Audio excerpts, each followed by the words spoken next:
You know, I went to a restaurant yesterday that instead of, and I did not realize they did this, instead of listing dolphin as mai, which most people do, they listed as dolphin.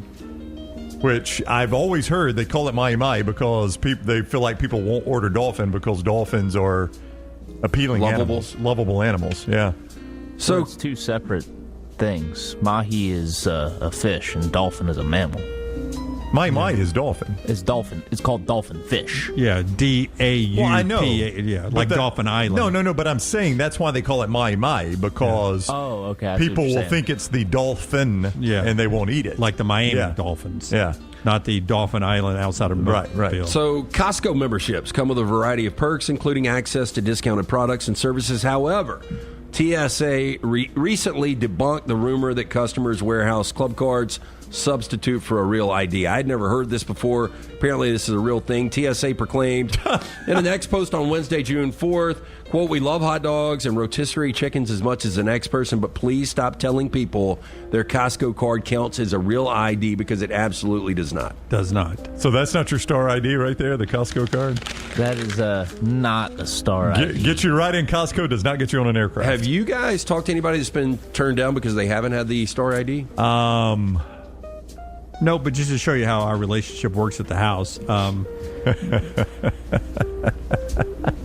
2 weeks ago, I get an envelope shows up in the mail, and it's addressed to Maggie, but she's out of town. I open it up because it feels like it's something on the inside, and it's from the Alabama Drivers Bureau. Yeah. So I open it up, and I said, "Hey, your new driver's license came in. Why'd you get a new driver's license? Just for the star ID?" And she's like, "Yeah, in case I need to fly." And I said, "Am I not going with you anywhere? You don't have one? How come you didn't alert me?" It is pretty amazing that both of y'all try to out-travel the other. No, I was like, I don't want to stay home tonight. I'm not staying home. I was like, Do you not have a passport? I do have a passport. Oh, then you don't need the star ID. I don't, if my passport is updated. Well, I can't remember the last time I updated you get 5 or 10 years as an adult. And I forget which one it is. Passport, you got a little bit there. Yeah, I can't remember if it's. I'm in a 10-year window. I don't know if I'm in a. I've heard, Lance, that if you don't have the star ID, you can still get on the plane, but there is an extremely long. Probably you miss your flight. Probably have to rebook. An extremely long process with TSA you have to go through to get validated at the airport. Yeah, so I've had them take a picture of my eyes. They do that now. Yeah, you look into the thing. X had to get hers last week, and she said it took her 4 hours at the DMV. Yeah, it's not a fast process. Update here. Runaway pet zebra that was on the loose for more than a week in Tennessee and became an internet sensation is in the process of being captured on Sunday. Is this the best way we could... I mean, hey, you know what's bad? If that damn thing snaps. I know, it's over. Game over. Well, you were tranquilized at this point a little bit, but he's harnessed in there. And the wide picture of this, I mean, it's just right over neighborhood houses. Oh, yeah. And the video, which I couldn't pull because of copyright reasons, it's not like the bag is just steady the whole way. It's like spinning around. Oh, yeah, like he's going to throw up. Swinging. Yeah. It looks like something from Six Flags. Now, but I just picture myself early in the morning after a long night of drinking, walking out. What if looking up and there's a flying zebra, and I'm like, oh my God. What if he threw up and it looked like fruit stripe gum? That would be the most awesome thing in the world. Like, well, he I'll got tell so you sick. what's dicked up is they've got a muzzle on him. So if he gets sick and throws up, he's choking on it, right? That's possible. That is it's possible. time to pull the trigger on the next round that you've been eyeing. We know there's a lot to choose from at nextround.store, so here's a few of our favorite picks. If you want to match LT and Brown, go with the TNR logo hoodie and throw in one of Dunaway's favorite hats. Any of them will do. The Backroom's go-to is the classic logo t-shirt, while my personal favorite is the light blue TNR crew neck. All of these items can be found at nextround.store and are EG approved. Rest assured, your order will be packed with lots of love from us here at the Next Round. Head over to nextround.store to start filling up your cart. All right, Auburn fans, I want you to become a member of thebarnauburn.com and join in on the fun. Whether it's recruiting discussions, off-season chatter, or the latest Auburn athletics news, we've got it all. Get $25 off your annual subscription when you sign up for your account at thebarnauburn.com today. War Eagle. Jim Dunaway, Lance Taylor, Ryan Brown. Live from the Birmingham Racecourse Casino Studios, the Next Round, presented by Bud Light, is on now. We'll talk a little U.S. Open golf a little bit later on. Everybody loves this tournament because it lets the pros look like amateurs. on a really, really tough course. We'll get to that. A couple of football recruits for Alabama and Auburn that we'll get to today. NFL mandatory camps. It's an exciting time. I'll ask LT and Brownie, and I'll chime in as well. Some storylines that they're focused on with the camps going on. But we start with a little college football conversation. 74 days away from week 0. And Taylor Korn obviously drags us into the crossroads of content and debate and fury all the time with questions and graphics that we put up, whether it's quarterback rankings, coach rankings, things like that. And the latest one is home field advantage, the best home field advantage in the Southeastern Conference, to which Ryan Brown's list has drawn some ire. The top 5 home field advantages in the SEC by Ryan Brown live on social media with Next Round out of Birmingham. You should follow him. Number 5 is Tennessee. Number 4, Florida. Number 3, LSU. Number 2, Alabama. And number 1, Auburn. Brownie, criteria first. How do you define what's home field advantage? So I would define it as places where teams play at a higher level. When they're good, I mean, we're talking about a 3-9 team. It doesn't matter where you play it; they're going to suck. So but a team plays at a higher level than they normally would, and I believe it is because of the atmosphere in which they play. Is this historically or now? I would say, historically to a certain extent. I wouldn't go back to the 1960s, but I will consider, the last 20 or 25 years. Yeah, I just don't think you can put Auburn up there. Oh, 100% you can. I have been to many. They've lost to New Mexico State, Cal, and Vanderbilt at home in the last 2 years. So that's 2 years, but you didn't hear me. I said I'm considering historically 25 years. Okay. No, I mean, anybody can look at records and just say, well, here are the best team records. I mean, that's easy to do. And people that don't watch college football could do that. But I have been to many Iron Bowls and Deep South oldest rivalries where Alabama and Georgia are obviously the better teams. Obviously. And they've either lost the game, in Alabama's case, or in Alabama and Georgia's case, had to fight tooth and nail to get out of Jordan-Hare Stadium against a lesser opponent. And having been at the games, it's 100% because they don't manage the crowd well. 100%. Like Nick Saban's the best we've ever seen, right? You guys would both agree on that one. Everybody agrees. Yeah, the best we've ever seen. And his teams seem prepared for everything, did they not? How many times did you see them just melt at Jordan-Hare Stadium, make mistakes they never make, do stupid things they never do, play to a level they never play? Is that just coincidence that it's at Jordan-Hare? It's not because they're playing Auburn, because when they do it in Bryant-Denny, they play elite, and Auburn can't touch them, right? There is something weird about the Iron Bowl. I will give you that, but I think the Iron Bowl is the one-off. Well, you were just we mention it all the time, a Deep South's oldest rivalry where a bad Auburn team, if not for Brock Bowers being a hero. Yeah, no, you're right. In the fourth quarter. And I've seen that. I've seen that against Georgia many times down there. But how do you explain New Mexico State, Cal, and all that? Because that was a bad Auburn team. Yeah, but there's 2 bad Auburn teams. I mean, how do you explain Alabama losing to Louisiana Monroe in Nick Saban's first year? Yeah. It was a bad Alabama team. It had nothing to do with the crowd or where the stadium's played. Everybody loses games. See, I don't. Your list at Auburn 1, that didn't bother me as much as Alabama at 2. Bryant-Denny Stadium. I mean, I remember you on our radio show agreeing with Wimp what a sleepy atmosphere Bryant-Denny Stadium is. Was. Not really a home field advantage. It was, but it has changed. Not now, to a lot bring of up that historical facts with you the last 25 so you're years. going history on Auburn, but current with Alabama. It's your list. When you say, I mean, it's your list. Glad somebody has realized this. When you talk about Alabama, do you believe Bryant-Denny Stadium over the last 15 years was the most feared place in America to play? But I think it was the most feared team to play. Because the team was so good. Yeah. So you don't think the opposite side of what but you don't think the stadium had anything to do with it? The atmosphere had anything to do with it? Well, my list will come out eventually. Right. I truthfully don't remember if I had Alabama in my top 5 or not. Okay. I do think what you're trying to say, or you are saying, is that, and this is the way I judge home field advantage. Okay, if all teams are created equal, does the home field atmosphere make my team better than it is in a neutral setting? That's fair, right? Right. And I do believe Jordan-Hare Stadium makes Auburn better But I can't explain But New not Mexico across the board it doesn't. But I can't because, explain New Mexico State well, and I Cal. can. I can easily explain New Mexico State and Cal. Well, I gave you a chance earlier. Do it. Give me that. New Mexico State and Cal. Why, I mean, give me the one. Number one, they weren't really good Auburn teams. That's number one. And number two, the Auburn fans showed up thinking they were going to win that game. There was no atmosphere in that game. Yeah, but like in basketball, Fog Island Fieldhouse, I mean, whoever comes in there, they're going to lose, even if Kansas isn't really good that year. Houston didn't. Yeah, now you're talking about the best in the Big 12. We're back to New Mexico State. Right. I mean, Auburn has a losing record at home the last 2 seasons. But Auburn is not Kansas basketball. I mean, that is the apples and orange comparison. I know, but you've got them number one on your list, most difficult place to play in the SEC. Nope, It's the most home field advantage, not most difficult place to play.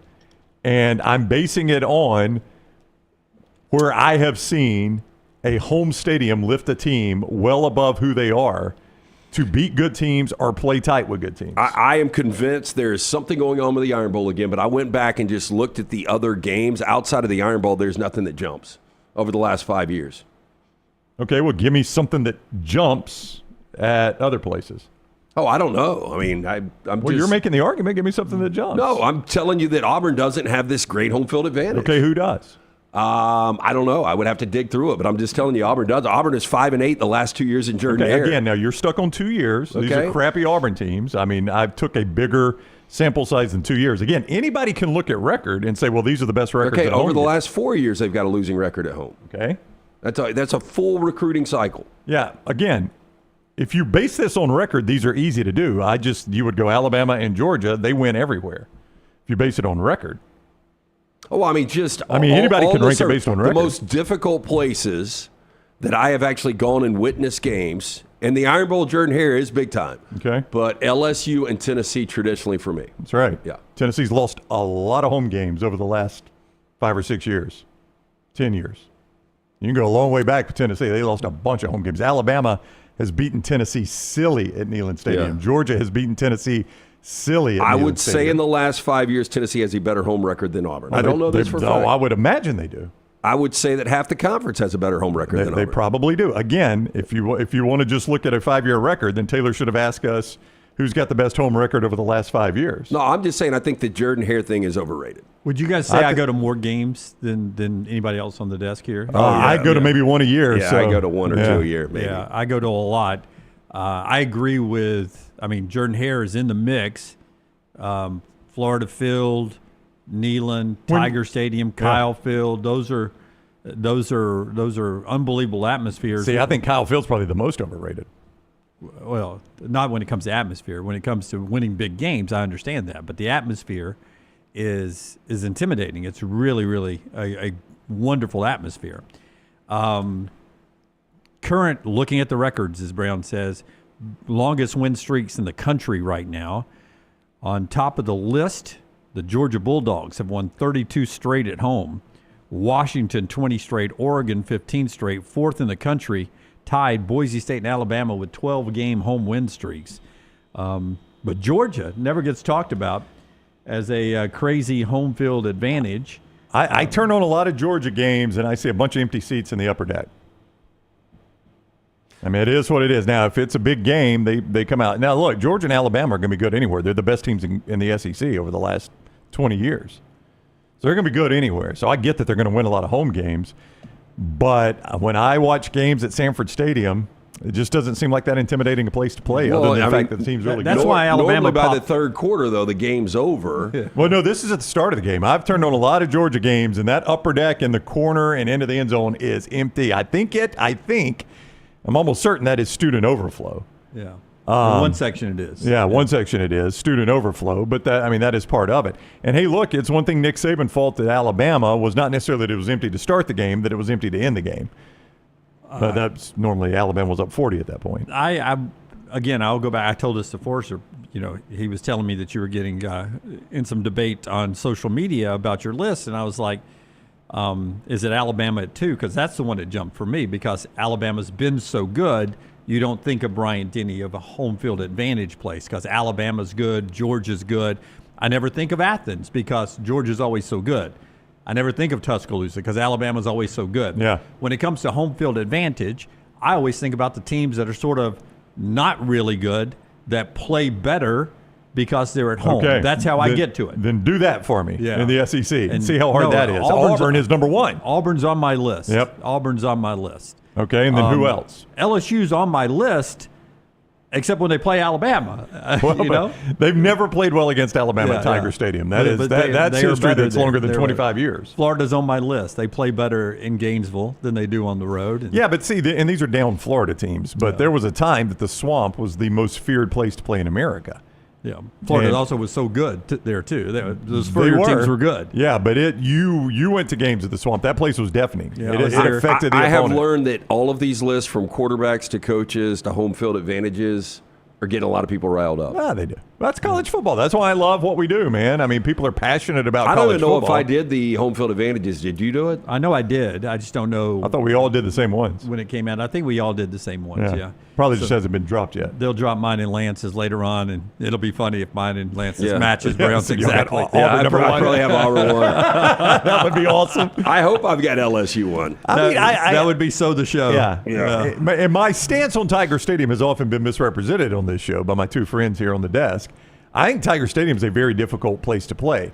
Oh, by the first, you know how I knew the. By the way, over that recruiting cycle where Auburn is sub 500 in 4 Yeah. years, what do you think LSU is at home the last 4 years? How many total? 28 total 28 games. total games. I'd say 18 and 10. 24 and 4. 24 and 4. I was going to say 5 losses. Yeah. Now, Well, that's pretty impressive. A lot Yeah. of those to Bama? at least One maybe. Yeah, one last yeah, just year. one. The very first text I got on this, the very first one, and I'll read you the text. The way I knew this list went out is I got the Twitter notification that Taylor had sent it out. I was at lunch with a friend yesterday, and I got the Twitter notification that went out, and I was like, oh, I'm sure this will spark some conversation. And then literally 2 minutes later, I looked down to this text on my phone. It was a screenshot, or they sent me the tweet Taylor sent out and said, just doing a wellness check on you after seeing this list, Jacob Hester. Yeah. He didn't like LSU number 3. And I'm like, all right, so my stance on LSU and Tiger Stadium has been badly misrepresented. And LSU at 3, I don't think is what flipped anybody. I think it's Alabama at 2. I think Yeah. that is surprising a lot of people that Alabama's 2 on your So list. LSU at 3. I would just make a case that over the last 15 years, and a lot of it has to do with Nick Saban being on that sideline. What? Taylor just sent me Lance's I list. cannot wait for this to Is come out. Auburn one? Of course it is. Cannot wait for this to come out. And when it comes out, let's attack it with the same passion we've attacked this one, okay? I'm wrong. Trust me, I won't be on social media debating it. Oh, I wasn't debating it. Where do I have LSU? You have them 2. Okay. Yep. Yeah. Alabama 5. Big difference. You got A&M 4. I think that one's overrated. I've never been. I haven't. I've been. I mean, it looks good. I've been everywhere in the SEC outside of Missouri Yeah. and Texas A&M. Yeah. One Texas. I wasn't debating. I couldn't. number one. And again, I wasn't- since I've done this since you exercise, now I guess, since you now agree with me. well, no, so I don't now. My list sucks, so don't even put it out because you can't be the best home field advantage if you've got a losing record over a full recruiting cycle the last 4 years. It's your list. Yeah, It's your list, man. Yeah. But I think that I don't have Lance, him number 1. I'm that's the only not- guy on the desk that doesn't have him number 1. That's not a reflection of the home field advantage. That's a reflection of the coaches they've had. I mean, everybody's got bad coaches. Yeah, but I mean, the home field LSU advantage should be able to negate bad coaching. I mean, bad teams. Tiger It Stadium. should. Tiger Stadium. Were they good when Jerry DiNardo was the head coach? Were they good when Mike Archer was the head coach? It was still Tiger Stadium. But my gosh, you let Nick Saban get in there and Les Miles get in there, and for 1 year Ed Orgeron get in there, and you couldn't beat them down there sometimes. Well, that's just the way it is. Florida. You know, when Ron Zook was the coach, that was still a good atmosphere, but it wasn't as good as when Urban Meyer and Steve Spurrier were the coach. So there's factors you have to play into this. I'm not going to apologize. I stand by my list. People were all wound up about it yesterday. I laughed reading them. I didn't debate anybody. I'm not going to get on there. Yeah, I'm and not debate going it. to stand by my list now. My list is perfect, actually. Okay, good. Who do you have one? I have Auburn way down at 2. Yeah. Yeah. I love this discussion. Yeah. I really do I think- told you Alabama was the one that I stood out to think me it- that you had them at 2. I think it is the Iron Bowl that has skewed us. I don't think if you went around to people, Jacob Hester, Okay. I think if you went around to people that are involved in college football that aren't in our state, I think the perception is different. That's right. If you pull out one game from each stadium, it changes the perception. You pull out Iron Bowl at Auburn, pull out Alabama at LSU goes up. I will say this. Yeah, I mean, Alabama's a big factor in a lot of this, right? I will say this, though. I mean, and these are just, and I don't go to a ton of games, and these are just limited pictures, obviously. I'll never forget 2006 sitting with our buddy Terry Henley. Me and Dunaway sat with Terry Henley. I don't know if you were at this game. Auburn, Florida, eventual national championship, Florida Gators. Eventual national champion, Florida Gators, and a good Auburn team. Not a great Auburn team, but a good Auburn team. And to this day, I think it might be the best home atmosphere I've ever been in. And I've been to some really good ones at Tiger Stadium. I've been to a good one in the Blackout at Georgia. I've been to some really good ones at Bryant-Denny. But I don't know that just the way the crowd interacted in the game that night, I've been to one better than that 2006 Auburn-Florida game. And it affected Florida. Florida was the eventual national champion. And I just saw Florida, a good Urban Meyer coach Florida team with Chris Leak at quarterback and Tim Tebow probably in that game, not playing as much as he should have. He had limited snaps in that game. Make mistake after mistake after mistake, and those are crowd mistakes. Those are mistakes teams don't make at other places. They get affected by the crowd. I think '93 Florida was as good as that team. Different era, harder to win a national championship out of the SEC back then.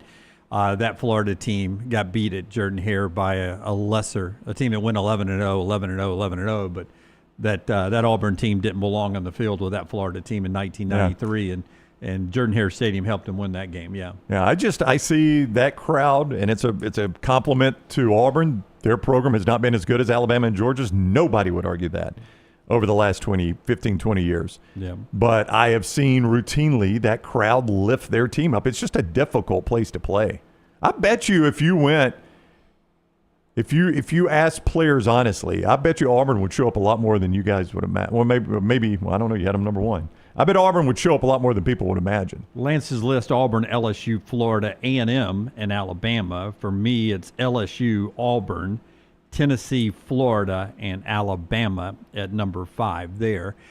SEC home field advantage, always that kind of content at Next Round Live, at Next Round Live. Follow us on Twitter and Instagram.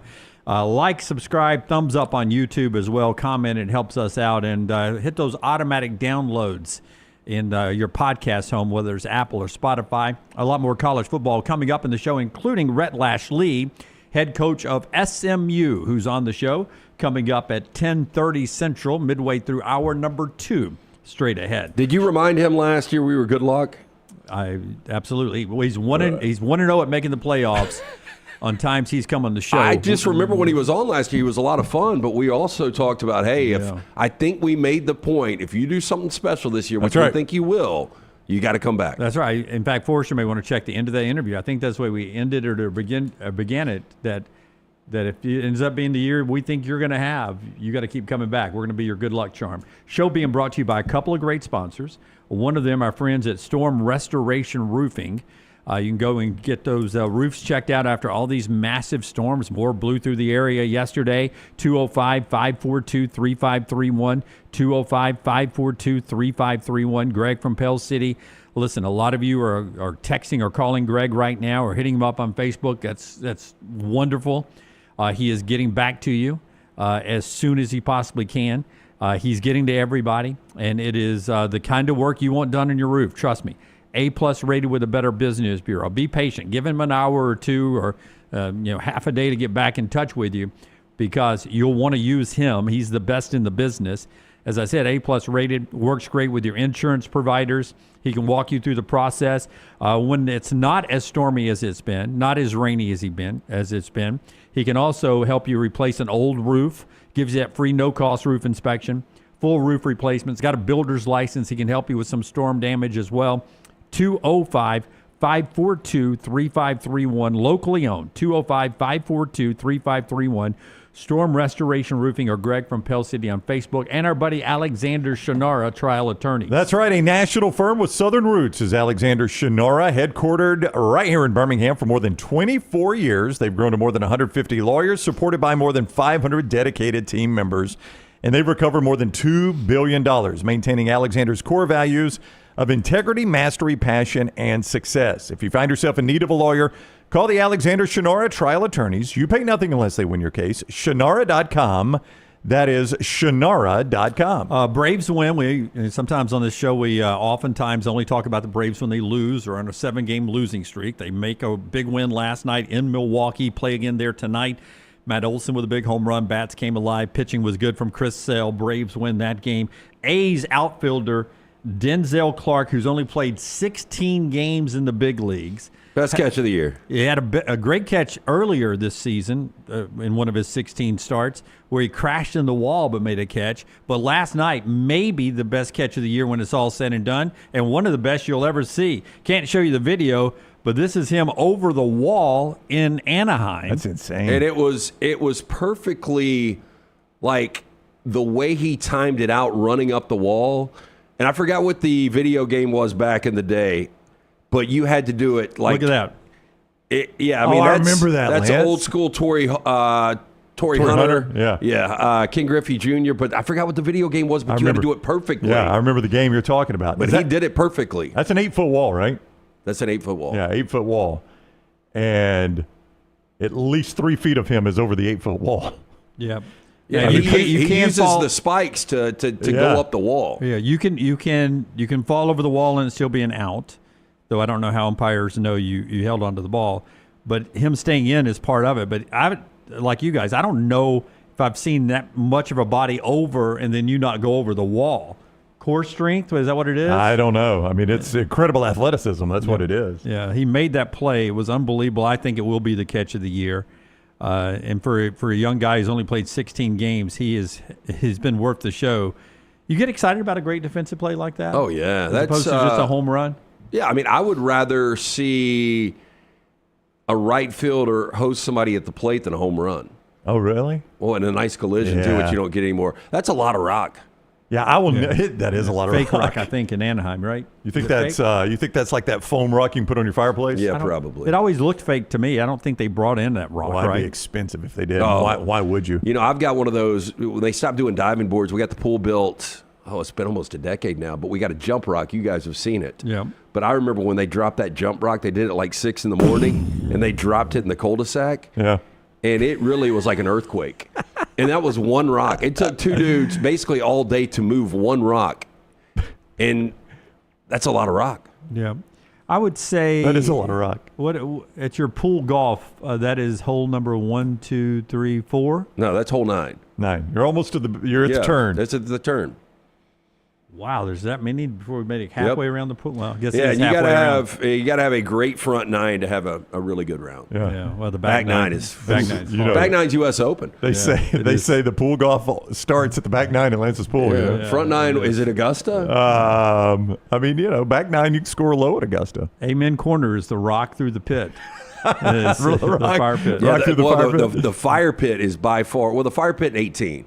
Yeah. So 11 and 18 are treacherous. Yeah, just You know survive. what that strong fit is. You play for par at that point. We'll talk U.S. Open a little bit later on. But in baseball terms, we finished up the College World Series field with Murray State beating Duke last night. Murray State's home field, there in Murray, Kentucky, holds 800 people, bleacher seating, 800 fans max, and Coach Dan Shurka is in charge of mowing the field. He mows his own grass there. That's high school, man. Look at that. Yeah, not the best looking field, I'll tell you that. Not a high expectation. Griffin DeMarle's there with the tweet. Murray State making it to Omaha is one of the best stories in college sports. This is their stadium. It holds 800. Their head coach, Dan Shurka, literally cuts the grass. Got to feel good for those guys there making it their first appearance ever. The name of the stadium, this is from our buddy Morgan up there in Kentucky, is Reagan Field, Brownie. I knew you'd like that. Oh, the greatest president of all time? Is it named after Ronald Reagan? Named after Johnny Reagan, longtime coach, 36 years, a lot of OVC championships there at Murray State. But one of the good guys, and the field is set now in Omaha. I told I can't Brown, believe that team's playing at Omaha. Look at that field. I mean, it looks it's just like scorched. I mean, when we would do a bad job cutting grass, that's when somebody would come out. I don't think I'm going to pay you full freight. That's right. My stadium at Montevallo, we have a better looking stadium. Oh, there's high schools in Alabama that have that big of a stadium. Much better. I told Brown yesterday that Dunaway, after looking at the odds in Omaha, the third shortest odds behind both Arkansas and LSU is Coastal Carolina. Coastal Carolina is the one that I would circle. Coastal and Arizona started Friday at noon. Oregon State and Louisville, the nightcap on Friday. Then this Murray team plays UCLA on Saturday at noon. Arkansas and LSU, the big battle, primetime Saturday night. Why do you guys think college baseball is the easiest field for the nobody to make it to the national championship event? It's baseball. Yeah. I mean, is that it? I mean, but like this Murray State team's got a leadoff guy, a center fielder that's freaking incredible, and I guess a lot of people just don't notice him. And you've got that weird window where you got some JUCO coming in, but once you're there, you got to stay 3 years. You got to stay till your junior year. I'll use a great example, Brownie. Montevallo's Division II NCAA. Okay. A guy who is on the all-decade team in the 1990s for the Texas Rangers. Rusty Greer? Played his whole career at Montevallo. Yeah, but is that because baseball has late bloomers more than any other sport, you think? But it's also a sport where, like, you go back to the Auburn Coastal Series. There were some ropes hit by the Auburn players. It just happened to be right at Coastal players. No, but back to your point. So when I was doing play-by-play in the Jayhawk League, Lance Berkman was playing for the Hayes Larks, and he was playing at Rice, and he was hitting in like the 6th slot for Hayes. Lance Berkman. And he was coming off his freshman or sophomore year. Well, the next year he wins the Golden Spike out of nowhere. So there are a lot of these late bloomers. But I would also maintain, and perhaps I'm incorrect about this, but I just think a lot of schools can't justify pouring NIL money into baseball, so the portal is probably not, or it's not probably, it's certainly not what it is in basketball and football. But it's probably way away from what it is. So when you get a stud like that, I mean, can an LSU justify paying, I don't know, a softball team paid $1 million for a pitcher? I guess LSU baseball. I mean, could. I've got a friend, his son plays at Jack State. He's a backup, and he's a backup baseball player, and he's got an NIL deal. Wait a minute, Jack State? Yeah. A backup baseball player at Jacksonville State? I didn't ask him how much, but, his point was. Is he pimping the Rocket? Best cheeseburger over there. I don't know. Yeah, no, he got cash. He got cash? Yeah. Hey, I'd do it for cheeseburgers at the Rocket. So that's the World Series. It's set. We got Clay and Rhett coming up in the second hour, so a lot to get to in the next segment. That includes our 40 and 40 team, which is SMU. We'll talk SMU football coming up on the other side. And the show today being brought to you by our friends at Hemp Hill Services. They bring you Lance's Lock, lanceslock.com. Where did you give us the winner in Florida last night? I had the under. 6.5 pucks. It goes 6-1 final. I lose by a half. And I blame Edmonton. 85 penalty minutes, 21 penalties. It became them just wanting they got frustrated and just started throwing punches at the end. It really was just shorthanded goals nonstop and just really, really frustrating. When you get a domination like that, you do get an under. But anyway, we lost that one. We split in baseball. 2 major league plays up, 1 absolutely free at lanceslock.com. Jump on board. We will have Game 3 NBA Finals up and available tomorrow. Lanceslock.com. Always brought to you by our friends at Hemp Hill Services. Whether you experience plumbing, heating, or cooling issues in your home or business, they are ready to serve you. Call Adam, Chad, Andrew, the guys there, 205-229-2090. Hard to stop a train. For more information, hemphillservices.com. And our friends at Urology Centers of Alabama. Guys, early detection literally saves lives. That's why UCA pours so much into awareness and staying on top with annual checkups at one of their 16 locations. 35 urologists standing by. UrologyCentersAlabama.com to help you. UrologyCentersAlabama.com or call 205-930-0920 for an appointment. At Urology Centers of Alabama, they handle everything from your prostate health, and guys, we know how important that is as you get older, and also kidney stones and everything in between, vasectomies when you get to that point in your life. 205-930-0920, UrologyCentersAlabama.com. Take the next round anywhere you go with official Next Round gear. Buy yours today at nextround.store. I'm attorney Alexander Shunnarah, Alabama born, Alabama raised, and ready to fight for your rights. I have one of the largest firms in Alabama, and we are here to help you get the compensation you deserve. Call me, Alabama, 323-1000. No representation is made that the quality of legal services being performed is greater than those of other lawyers. Storm season is here. Make sure you have a plan of action in place right now. Greg from Pell City and Storm Restoration Roofing should be your first call when storms hit. Insurance companies love working with Storm Restoration Roofing because of Greg Nelson's name and reputation in the industry. When storms hit, call Greg Nelson. He's local, 205-542-3531. He's the home of the free no-cost roof inspection. Greg from Pell City on Facebook, 205-542-3531. It's Storm Restoration Roofing. Hey, there's nothing worse than waking up to a plumbing problem. Don't get caught in a flooded house. Call the guys at Hemp Hill Services. Adam, Chad, and the team at Hemp Hill are the only ones I trust to fix it and fix it right the first time. Hemp Hill Services does it right and always at a fair price. For all of your plumbing, cooling, and heating needs, trust the name that Birmingham has trusted since 1954. That is Hemp Hill Services. Call now, 205-229-2090. That's 205-229-2090. Hey friends, if you're looking to expand your business and inform the Next Round audience about your exciting brand, contact us at sales@nextroundlive.com to be part of the team and advertise your product to hundreds of thousands of potential consumers on our ever-expanding platform. Let the Next Round help take your business to the next level. Get more information by emailing us at sales@nextroundlive.com, and one of our team members will work with you to build a plan to take your business to the next level with the Next Round. Stop by the New York Butcher Shop and pick up the finest in certified Angus prime beef steaks and burgers, premium pork chops, ribs, and all-natural chicken cut to order just for you. Their chef-prepared entrees and side dishes are the perfect dinner-to-go choice for your family and are ready to heat at home. With a great selection of fine wines and desserts, the New York Butcher Shop is your one-stop dinner shop. 2 locations to serve you, Cahaba Heights and on Highway 119 in Greystone. The New York Butcher Shop, rare quality, well-done service. Hey, Lance Taylor from the Next Round to tell you about my friends at Michelson Laser Vision, located conveniently UAB Highlands. Almost 20 years ago, I went in for the procedure. Only took 12 minutes for both eyes. When I went in, I had 2200 vision. I was legally blind. Now I have 20/15 vision, still 19 years later. Make the call today. Schedule a hassle-free consultation, 969-8100. Dr. Mark Michelson, Dr. Jen Michelson, Michelson Laser Vision. Make sure you tell them the Next Round sent you, 969-8100 or Michelson. LaserVision.com. Since you listened to my last message so well and got rid of those cargo shorts and stained t-shirts, it's time to replace them with Rhoback. Go to Rhoback.com and click on the Refresh collection to find all that you need for an EG-approved wardrobe. It includes pieces that will have you ready to hit the golf course after a busy day of meetings, or comfy favorites for travel and working from home. Get 20% off using code TNR20. See, I'm saving you some money. It's bow time. Tired of choosing between sweet and savory? Why not have both? Introducing Bojangles' new chicken and bowberry waffles. The bold Cajun chicken filet you love, now drizzled with a bowberry honey glaze and sandwiched between 2 warm waffles.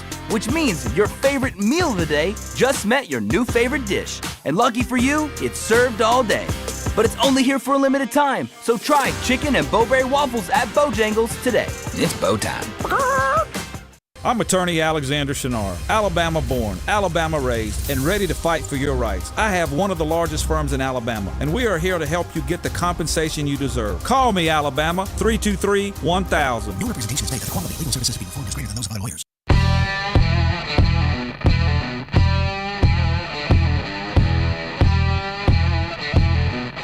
Back with you on the Next Round. A couple of recruits yesterday for Alabama and Auburn. We'll go Alabama first, Forrester. 4-star interior offensive lineman.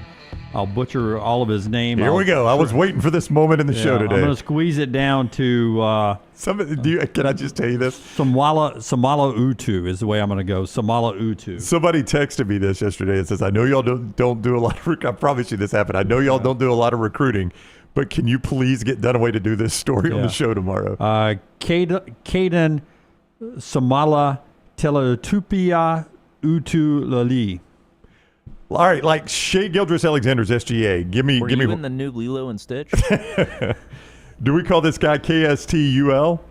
On the graphic from Hayden Fawcett, Sam Utu is the way it is being reported. So Sam Utu. We could just call him Stoll, and the K on the acronym is 6'5", silent. 6'5", 330 interior offensive lineman from out in California, which continues a big pipeline, not only for Alabama and kids in California, but also Kalen DeBoer from when he was at Washington. He commits to Alabama, 4-star interior offensive lineman, a top 300 commitment from ESPN as well. He picks Alabama over Washington, Texas, and Tennessee. Auburn gets a one-time Florida State commitment in 4-star safety, 6-footer in Jalen Scott. He's from Williamson High School down in Mobile. Been committed to Florida State since January. Flips to Auburn, number 17 safety in the country. 4-star guy. Says the best in the state needs to stay in state, so he flips it. They also get Eric Perry, not ranked guy that in my services, I don't know about Forrester's, also went to Auburn yesterday. Some recruiting news there. We've got more football coming up in our 40 and 40 after Brownie tells us about our friends at Bojangles. That's right, Jimmy D. It can be bow time for you today at Bojangles. You like a good dipping sauce? They got them. They got some to go with them. From sweet to heat, Bojangles has 7 sauces that will definitely add a little extra flavor to every bite you take. Nothing pairs better with those sauces than hand-breaded tenders. So if you're looking for sweet, try honey mustard. You want to add some tang? How about the barbecue? If you're looking for some heat, try creamy buffalo or peach honey pepper. And if you're craving smooth and creamy, the house-made ranch, jalapeno ranch, or classic Bo sauce ready and waiting. So head to Bojangles and order some hand-breaded tenders with your favorite sauce today. It's Bo time. Had the opportunity yesterday to go back to Champions Boxing. Young Jack did some heavy bag work yesterday. Look, boxing for fitness and competition. There are, instead of the typical tennis mom, you've got a lot of ladies in there working out. Just fantastic. All ages starting at 9 years old. 8 USA boxing certified coaches, not only in boxing, strength and conditioning. Coaches have experience in the amateur, professional, and Olympic levels.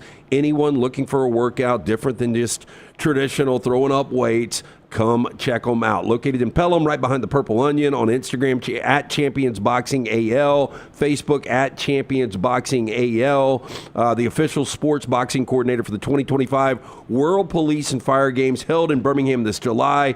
Team, family oriented, helps in teaching discipline and fundamentals. If you got a kid, doesn't have anything to do this summer, this is absolutely perfect. Had a new guy show up at the gym yesterday when we were working out. So stop in, see Akash, hey, new guy. Jake, all the guys. Somebody punch him. Really, I mean, seriously, we'll be working out and somebody will just wander into the gym and they'll be like, that's really cool. I want to learn how to box. Yeah, that's Champions Boxing. They bring you our 40 and 40 every day on the show. We're to number 21 now, and saddle up. Here come the Mustangs again at number 21. There were 13 people that did not have them ranked in their top 25, including Lance Taylor and Jim Dunaway. Neither one of us had them in didn't like the ponies. Top 25. I think the ACC is a little bit better this year. Okay. And the SMU a little step back from last year. How did you feel about them? Yeah, I think I definitely think it's going to be a little bit of a step back for SMU. I mean, look, their defense was what was lights out last year. They led the ACC in total defense, scoring defense, third down defense. They had 43 sacks. Offensively, it's amazing they went 11-3 based on the fact that they led the ACC in turnovers and penalties. And had a quarterback, Gordon Dunaway, couldn't throw. You know, it's funny. I went back and looked at Kevin Jennings because I don't remember him not having arm strength, and his biggest strength is his arm strength. Yeah, if you watch the games, man. I want to say Dunaway went Roman Emperor on him yesterday. They said his intermediate throws are like a laser, but it's got his rankings on everything, and his highest was his deep ball, 87%. So was Jalen Milrose. I mean, we know Milrose had deep ball. Yeah, I remember I was like, damn, Kevin Jennings. I remember him being a really good athlete, but I was like, I thought he had a live arm, but I didn't say anything. And I went back yesterday when I was looking at SMU. Most SMU games I watched. Penn State. Okay. He was not great. He was good. Clemson. Those are the ones I watched the most of last year. You didn't watch that Duke game? That Duke game got close late. Didn't watch the Duke game. Yeah, I think the difference here, Brown, is going to be the schedule. Yeah, because they're not going to sneak up on anybody. I think they could be favored in 10 games, but you look at the coin flip games. Baylor. That's right. At TCU. Syracuse. At I'm just going to say Clemson's a not loss. A coin flip. Miami. Louisville. Yeah, I mean those are difficult games. Could lose every single one of those games. I think they're 8-4 this year. 8-4, good solid team though. Yeah, probably get you in the top 25. You and I had them just on the outside. I think I would have had them around 26, 27. You had them 28. Brown, you had them 18. I think Taylor had them 16, somewhere around there. We had one person as high as number 9 in the rankings. Wow. Back to the playoffs for SMU. That's bold. Yeah. Yeah, I would look at it and say Clemson is the only game. I'm like, whew, I don't know that they can win that game, Lance. But any of those other games, those are all very winnable games, but those are all very losable you're right. games. I mean, the only teams I feel like are 100% better than them in the ACC are Clemson and Miami. That's right, and they get Miami at home. I would lean Louisville, but then I put them in that group of Louisville, Georgia Tech, Pittsburgh, NC State. Yeah, I think they're in that next year. I don't disagree with you on that. But I think this can be a top 25 SMU team, which is why I ranked them where I did. So Clemson and who in the ACC? Can SMU contend again to be that other team in the ACC Yeah, I think they can because I think it's Clemson and then Well, I think, look, if they beat Miami, Lance, Saturday, November 1, at home, if they beat Miami. That could be who plays in the ACC championship. That game, SMU-Miami, could be for a spot in Charlotte. Are they still in Charlotte? Yeah, a spot in Charlotte against Clemson. No, you guys would book Clemson in that game, right? Yeah, It's hard to see them. Yeah, I think I would take the combination of SMU, Miami, and Louisville, those three over anybody else. Like if you were going to do those three or the field. SMU, Miami, Louisville? Yeah, that would be the other three. Yeah. Pittsburgh's the only one that usually occasionally sneaks in there and comes out of nowhere. Tech should be better with Haynes King this year. Yeah. So here is the SMU schedule we just talked about there. Can you pull up the entire graphic of the top 25 rankings again? Because we're about to go into our top 20. So we've done 21 through 40 so far. And I'm going to ask you 21 through 40, guys, when Forrester gives that back to us. Is there a team that we've got 21 through 40 that you think will be a playoff team? Not group of 5. Leave the group of 5 out. Just of the Power 4 conferences. Well, we've got 21 to 40. So this would be the Arizona State of last year. Well, actually, we would have not have had them in the 21 to 40. But you're talking about a team that surprises, maybe comes out of nowhere. SMU probably was not in our top 20 either. I don't have to go back and look. Yeah, SMU made the playoffs. Yeah, I would say they probably weren't. Indiana, probably we didn't have them in the playoffs. I would will say say was not in the top SMU, I get more wrong than right, but I did my top 5 over totals last year, and SMU over 8.5. I think I remember you saying that because I think I remember watching that first game against Nevada and thinking, boy, Lance, what a terrible pick my that whole was. point was I think you're getting value out of SMU coming over from the AAC to the ACC, and I think Vegas is factoring definitely that in on the win total. Yeah. And I don't think the ACC is going to be as difficult as Now, I didn't think they were going to go 8-0. Right. Yeah, but I remember you picking them, and I remember watching that Nevada game and thinking, boy, this SMU team, I don't know what has happened to them, but they found their quarterback in that game, and that changed everything for them. All right. Show today being brought to you in part by our friends at Breakline Optics, and they will give you a chance to get the great eyewear for summer of 2025. And how about saving even more? So we started out talking about TNR 20, and the good people at Breakline yesterday reached out and said, give them another 5%. Why not just make it 25%? Let's do a quarter off, not a fifth off. Well, these guys are dads. Yeah, they're dads. They're like, it's a good old Father's Day gift, right? So a great Father's Day gift idea, our friends at Breakline Optics. Give dad something. I don't know about you, but almost every day I put on a pair of sunglasses, right? Whether I'm in the car or I'm outside, I'm on the golf course. If dad's a fisherman, you use them all the time. And what a great way for dad to remember the gift he got was when he puts them on all the time, right? Breakline Optics is the place to go. These are local guys, okay? This is a local company. Now, they operate nationally, but they're based right here in Birmingham. If you want to go see them in person, see the product in person, Deep South Outfitters carries them. But if you just want to see it online and browse online and shop there, that's easy to do. BreaklineOptics.com. BreaklineOptics.com. Lighter, clearer, stronger frames. They have got an indestructible frame design. When you say indestructible frame design, my friends, that is saying something, and a lifetime warranty against any manufacturer defect. So they stand behind their product. TNR 25 to get 25% off your Father's Day order And it is coming up this weekend, so get on it now. BreaklineOptics.com, code TNR25 to save 25% when you go to BreaklineOptics.com. And our friends at New Life Art, when it's time to get Dad that perfect piece of artwork for their sports room, their big Alabama or maybe some historic Auburn moments in both football and basketball, go to this website, DanielMooreArt.com, and just sort of check out all the options you have to sort of wake up the echoes of yesteryear, including the legend Nick Saban. You saw that, 6 national championships, some other great pieces of work over the years from Daniel A. Moore. Wouldn't that look good in your dad's sports room there or your husband's sports room? And some recent works of art from the likes of Mark Sears there. DanielMooreArt.com, DanielMooreArt.com, promo code TNR to get ready for Father's Day right there with our friends at New Life Art, DanielMooreArt.com there. All right, before we get to our viewing menu today, a couple of other notes going on in college football. We just talked about SMU. I wanted to ask you guys about this private equity story yesterday where we said we had 2 Power 5 teams that have stepped up to use private equity money. As we left the show, the names Penn State and UCLA dropped out from reports that they were the 2 schools using private equity money through the company Elevate. AD Pat Kraft of Penn State comes out and saying, we are not accepting any private equity money at Penn State. It's not us. We are a client of Elevate, but they're only helping us with ticketing strategy, fan experience, operations, and that type of stuff. In fact, Elevate is also, they have Alabama, Florida, and Notre Dame as clients, just like Penn State, who helps them with that kind of ticketing strategies and things like that. UCLA has not commented about being a private equity team yet. That didn't surprise me. Penn State surprised me. Me too, but UCLA has been struggling financially to keep up. And I think you will see in this space a lot of programs like UCLA that are going to have to go private equity. My question was going to be, we used to be in the corporate world. It took forever to get something approved.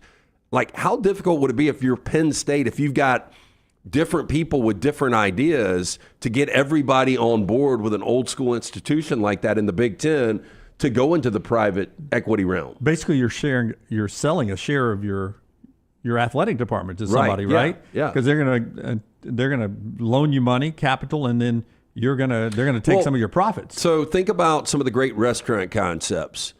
And if one of your restaurant concepts that's been around for a while, Hooters. But they start local and they grow and grow and grow, and then private equity comes in and buys them. What's the first thing that happens? Well, they change the menu. Well, they generally change everything. Really, they get a unified look of the locations. We're going to build them all the same, right? Yeah. They're all going to look the same. But they start expanding. My example would be Zoe's. Like Zoe's, when it was just Zoe's Kitchen, downtown Homewood, it was fantastic. And then they grew and it was still really good.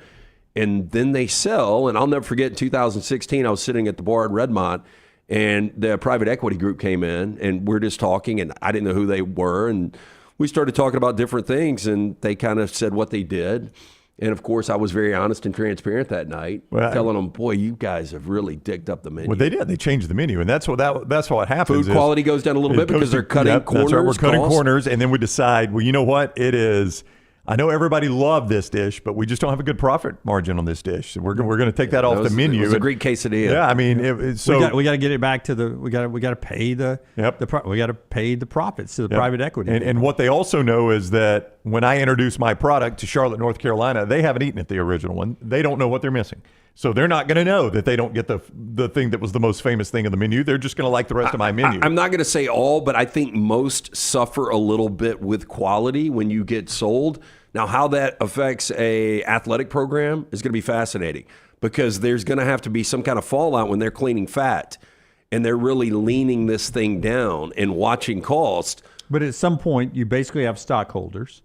And at some point, just like in any big corporation, we're going to have to meet an annual payment to them that's going to satisfy them. We've got to make a big enough profit that's going to make the people that own a piece of us happy. Yeah, and you wonder if they even care about the product, like the end result. They're not going to care as much as you do about it because they're not back to it. They're not UCLA people. If you're part of private equity, do you really care what the Greek quesadilla costs like, or do you want to make sure that you're getting your dividend check? That's right. I want the check. Yeah. But that's why, like team ownership in the NFL or Major League Baseball or whatever is a little bit different because you can get owners that want to win. It's not just about a financial investment. Most of the time, these guys, they've made their billions elsewhere already, right? And this is their competitive nature coming out. I just want to win.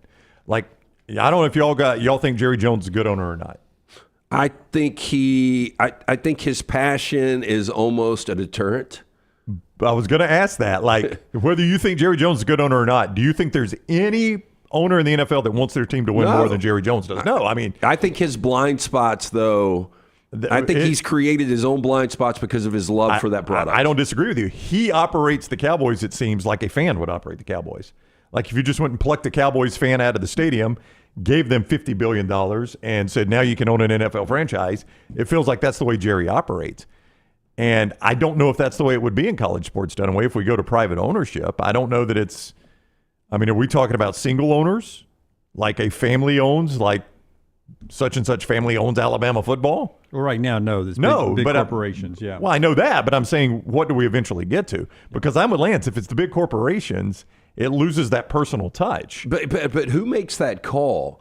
Like if you're the board at Alabama and somebody's offering $5 billion for the Alabama football team, you don't say no. But how can you make that call? Like how can you? The history of Alabama football. How can you be the one of the decision makers to say, okay, we're going to pull the trigger and somebody's going to own Alabama football? Like, I just don't know how you do that. Yeah, that's no. You're absolutely right. That's a tough call. But at $5 billion, I feel like I've made the right call. Yeah, the board of trustees make that call. Yeah, $5 billion, they're probably going to say yes. I got to tell you. All right, so that's the discussion there that continues the aftermath of the House settlement. LT wanted our last year conversation with Rhett Lashlee, who's coming up at 10:30 Central Time, about 40 minutes or so from now. This is Rhett Lashlee on the show last year, and we're sort of trying to. At one point, we thought we'd try to sell him that, hey, if you have a good year this year, come on back, make it a regular here. And Forster says, we're not remembering it exactly. That was a shock. Exactly 1 year later. Here is Rhett Lashlee on the show before last season. It's great. Appreciate you having me on. Make sure y'all temper the expectations just a little bit more than you're doing right now. 11-1. 11-1. Thank you for that. Our viewers have you at 29, 94 viewers who voted on our ranking, so that's under. We all have you higher than that. I had you top 25. They knew not to put us in the top 25, so tell them thank you. Sandbagging. Oh, yeah. I think we thought more of his team than he did. Yeah. I gave him 11-1. We knew it. 11-1. You were 11-1. I mean, Lance, you nailed it. Yeah. So that's Rhett last year on the show. He's coming up. It was 11-1. I know. You nailed it. Michelson Laser Vision brings you our viewing menu. We'll get to Clay at the top of the hour and then talk to Rhett again and see what he says this year. Rhett Lashlee, very popular with a lot of fan bases in our market here. Michelson, very popular if you have used him before, like Lance. I see him tell people out in the wild all the time, man, ditch those glasses. Michelson Laser Vision, they changed your life. Yeah, I think the most passionate I have been, look, we got a lot of clients that we absolutely love, that we've loved for decades, but the most passionate I've ever been about something I've had done probably is LASIK. We used to have a lot of conversations about the Ram trucks back in the day. How about this? If you're a dad, your own Father's Day gift, the gift of sight. You've been thinking about pulling the trigger. Now is the time to do it. They've got great financing options as well. 205-969-8100. Make the phone call that I made more than 2 decades ago. Ask for Amy. Tell the Next Round sent you. She's going to hook you up with a hassle-free consultation. You have zero to lose. To find out if LASIK is right for you, Dr. Mark Michelson, Dr. Jen Michelson, best in the business, conveniently located, UAB Highlands. For more information, michelsonlaservision.com. Unfortunately, no new releases today. It's been It's a lot Tuesday. It's a Tuesday. Nothing's supposed to drop. It's just been a lot of cleanup lately from recent releases. So go to The Meltdown and see all our latest shorts on that. Tim got to see Friendship with Paul Rudd and Tim Robinson yesterday, as well as Dangerous Animals, the new shark horror movie with Jai Courtney. And then I saw the new Al Pacino movie yesterday. It was absolutely awful. It was unwatchable. It was filmed like mockumentary style, like The Office. Oh, man. So you would end up with like this lady's possessed by a demon, and then you have this reaction shot of Al Pacino looking into the camera, like he's John Krasinski. It was awful. Wow, man. Did you not watch Killer of Killers? I haven't gotten a chance to. That's next on my list to clean up. I watched it last night. And I'm not an anime guy, so Maddie is anime. She likes that kind of stuff too. She watched it as well. So they break it up. So there's a Viking, there is a samurai, and there's a World War II fighter pilot. So the individual first two stories were really good. Once they got to the third story, World War II, and then how they brought it all together, it fell apart for me. I gotcha. But the animation was great, and the violence was incredible. And to make the Predator more lethal than we saw him on film, which they have done, is pretty amazing too. You'll like it. I'm looking forward to seeing that one. I've heard nothing but good things about it. But we've got some new releases on Tubi this Tuesday. First one is a movie that both Tim and I really recommend, Nightcrawler, with Jake Gyllenhaal. Plays that part way too well. He does. It is disturbing. Yeah. He plays someone who is going out and filming wrecks and home invasions and different crimes and selling it to local news stations. And this was a big thing like in the late 90s, early 2000s, especially in Los Angeles. I mean, can you imagine somebody's bleeding out on the street in a bad car wreck and dude standing over you, just filming you, watching you die? No.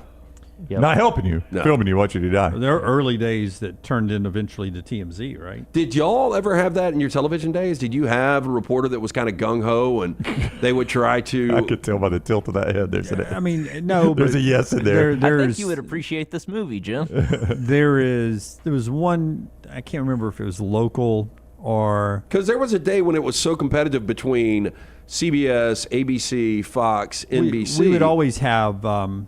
discussions about how to handle breaking news. For instance, in our area, if you are on a scene and there's tornado damage, right?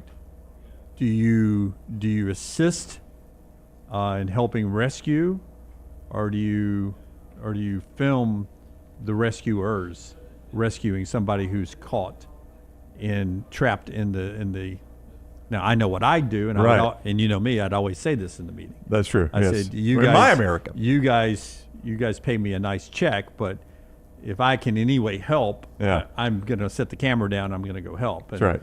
There was discussions on how to do it, should you do it, what you do, blah, blah, blah, blah, blah. Well, if you had two-man crews, but Ballard always went one to save money, right? A lot of people do even less than that now. I'm just saying that there are discussions on how you do that in the business, but I think inevitably you're supposed to help. Okay, first. How would y'all handle this scenario? Bad wreck on 459. Okay. You find out somebody in the car is the governor, but their next of kin don't know yet. Do you release that before next of kin finds out, risking the fact that somebody else can let it go before you guys? You never. I don't know if it's the governor or something like that. You can't. They're a public figure. You never beat the authorities on calling. Oof. No, I don't know. If it's the governor, that's a different. I know what you're saying. If it's just Joe Citizen, that's one thing. But if it's doctors declare people dead, not news agencies. No, he said governor was in the accident. Yeah, that's what I'm saying. Like, the governor's in the accident. You got somebody on site and you look and you're like, oh my God, the governor's been decapitated. Well, that's a different level. Let's get to another level there. I think there's. Well, I mean, you don't need anybody to declare them dead at that point, right? No, it's not. It's generally cut and dry at that point. Yeah. I think there's levels of intensity to this situation, and you went with the most extreme. intense, Clay Travis coming up on the other side of the show, brought to you by our friends at Michelson Laser Vision. Yeah, 205-969-8100 for more information, michelsonlaservision.com. All right, and by Bud Light, our friends at Bud Light, easy to drink, easy to enjoy. Stay with us. This is TNR. Follow The Next Round on Twitter, Instagram, and Facebook at Next Round Live. I'm attorney Alexander Shunnarah, Alabama born, Alabama raised, and ready to fight for your rights. I have one of the largest firms in Alabama, and we are here to help you get the compensation you deserve. Call me, Alabama, 323-1000. Your representation states that the quality of legal services being performed is greater than those of other lawyers. Hey, Lance Taylor from the Next Round to tell you about one of our favorite places for breakfast, lunch, and dinner. That is Hamburger Heaven since 1982. Hamburger Heaven has been serving Birmingham's best hamburgers, cheeseburgers, French fries, hand-spun milkshakes, and sandwiches made fresh to order. All of their ingredients are fresh and prepared daily. This includes their beef, always fresh, never frozen, hand-pattied each and every day. For breakfast, lunch, or dinner, visit any of the 4 locations, Highway 280, Irondale, Gardendale, and Homewood.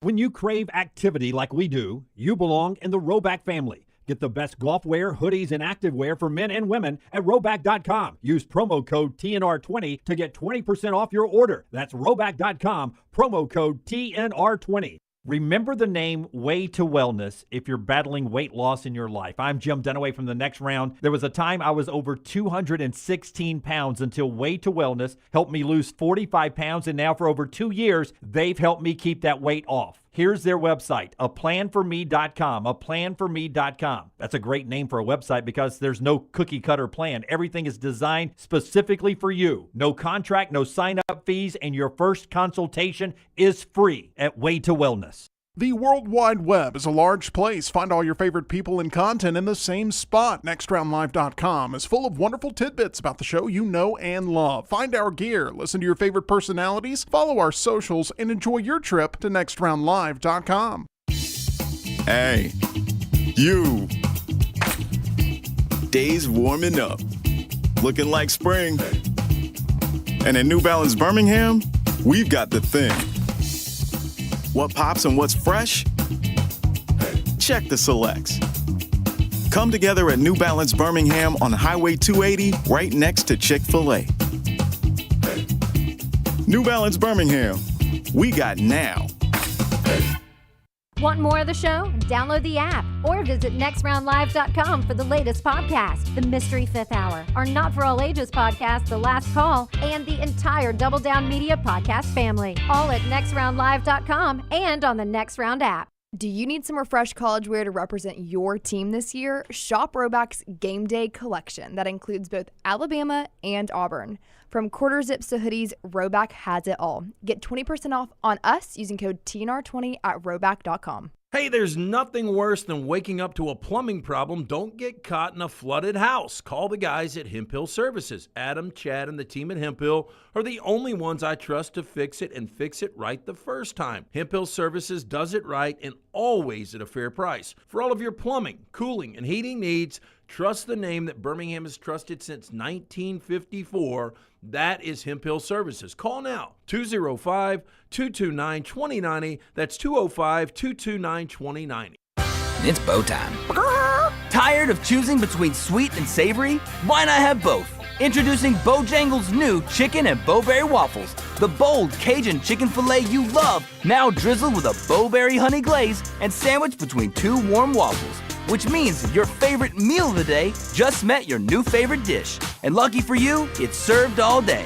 But it's only here for a limited time, so try chicken and bowberry waffles at Bojangles today. It's bow time. I'm attorney Alexander Shunnarah, Alabama born, Alabama raised, and ready to fight for your rights. I have one of the largest firms in Alabama, and we are here to help you get the compensation you deserve. Call me, Alabama, 323-1000. No representation is made that the quality of legal services being performed is greater than those of other lawyers. Jim Dunaway, Lance Taylor, Ryan Brown. Live from the Birmingham Racecourse Casino Studios, the Next Round, presented by Bud Light, is on now. All right, Clay Travis scheduled to be with us here coming up in a moment. I have an amazing video, not video, it's a still photo that made its rounds last week on social media. And Forrester's going to pop it up after I cue it up. But just to show you how things are different in 2025 than they used to be, everybody went crazy over this side-by-side comparison of these quarterbacks in their last year in the NFL last week. Tom Brady, Ken Stabler. What's the age? This is the Camps in their last year of playing. Tom Brady, 45. Kenny Stabler, 38. 38? That's 38-year-old Kenny Stabler? Yep. Holy crap. 38 Kenny Stabler. And the responses at the bottom were crazy. But true story to show you the difference. First of all, everyone would joke like, guy on the left never had a strawberry. Guy on the right basically drank Pabst Blue Ribbon for breakfast. He drank Strawberry Hill. But no joke. This Strawberry Hill. This was when he was with the Raiders. The Raiders said this was Kenny Stabler's off-season workout program. He would come in to camp while everyone else is throwing weights around. He would do 3 sets of curls, 3 bench presses, light a cigarette, and then walk around the track the rest of the workout. And I forgot who we were talking to a couple of weeks ago about North Dallas 40. Oh, I guess it was me. Moose. Yeah. Okay. No, remember we had Moose on out at Moose Regents. Johnson. That's right. Yeah, and so we were talking about that movie. But you remember Mac Davis is the quarterback in it, and he comes in, he does a couple of curls, he's got a beer. I wonder if a lot of that was based on the snake. Yeah, absolutely. Probably so. It sounds just like Kenny Stabler. Amazing photo bouncing around last week. It was. I'm stunned that Ken Stabler was in his late 30s in that photo. Kenny lived a life, though. All right, Clay Travis going to join us for a few moments. Outkick, the founder there, and he is also with Fox. Welcome in, Clay. How are you today? Where do we find you today, Clay, on your journeys through America?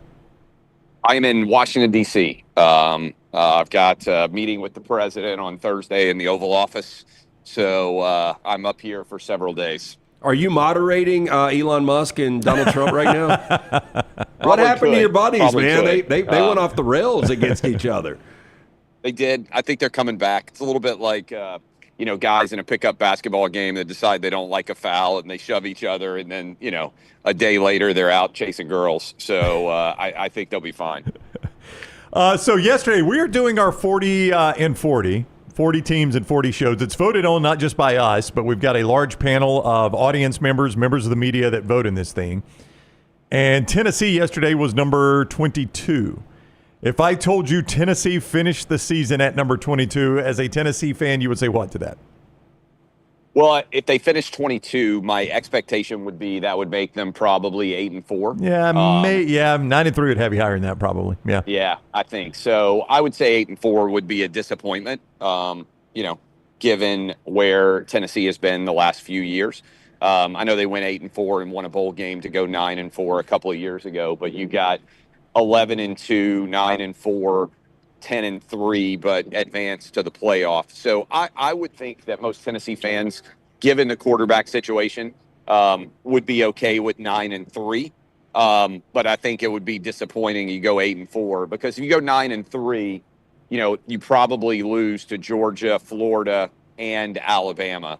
But you beat everybody else. If you go 8-4, you probably lose to those 3. And then you also end up in a situation where you lose to somebody, frankly, that you shouldn't lose to. So I think that would be a disappointing result, not an awful one, but a disappointing one for most Tennessee fans. So this report came out yesterday, private equity, and Penn State and UCLA are denying the deals with Elevate's new college sports fund. We're going to get to a point where some of these programs, it did surprise us that Penn State was mentioned. UCLA, not so much because financially they struggle. Do you think we get to a point, though, where somebody owns college football teams? Yeah, I do. It may take a while. But, I mean, the best analogy, and I made this analogy for a long time, is the hospitals. All of the respective hospitals at the on university campus, they used to be a part of the university, and then the businesses got so good that they spun them off for profit. And as a result, I don't know who owns the University of Alabama, and I don't know if Auburn has an official hospital, teaching hospital. I would bet that they do. But that's kind of the universe that I think ultimately football and men's basketball will find themselves in is that will occur. And so I think I don't know what the time frame exactly will be, but I would be surprised if a decade from now or 15 years from now, that's not where we are. House settlement, does it bring more parity or does it make the rich richer and the poor poorer? Do you think we're going to have what we've had the last couple of years where it looks like we've got more parity in college football? Well, so here's the thing that I think is fascinating that nobody's talking about. So let's presume that the $20.5 million is out there for most schools to dive into and spend. I think first of all, we saw basically major colleges take over in the college basketball, right? Like the mid majors have essentially vanished. I don't know if you guys have talked about this at all, or if any of your guests have, but we're in a world where if those schools that only do college basketball, right? Like I'm literally in Georgetown right now, the Georgetown Hoyas, the St. John's, Red Storm, I think they are, whatever the heck they're called now. Schools that have had a decent history with just basketball and they don't have football, they suddenly are going to have way more money to spend. Creighton, Gonzaga, they're going to have way more money to spend than the average school is that's spending most of their money on football. Nobody's talking about this. So I think one of the most transformative aspects to the entire NIL era might be that we see a tremendous upswing in the mid-major college basketball programs where suddenly the Tennessees and Alabamas of the world are getting outbid. And one, I haven't heard anybody talk about this, but what is Kentucky going to do? How are they going to, for instance, allocate their money when they are primarily a basketball school? I don't know if you guys saw, they just lost their top recruiter to Louisville. I wonder, how they're going to make a decision, because most schools are going to say, okay, we're going to allocate, ballpark $15 million to football. Right. Is Kentucky going to do that? Because they're going to be competing with all these schools, UConn even, like they're not going to give $15 million to their football program. So I think that is one of the most transformative aspects. And then I think in football, it actually will cycle back to the big programs having the most to offer, because if the money is the same, why would you go to an inferior school?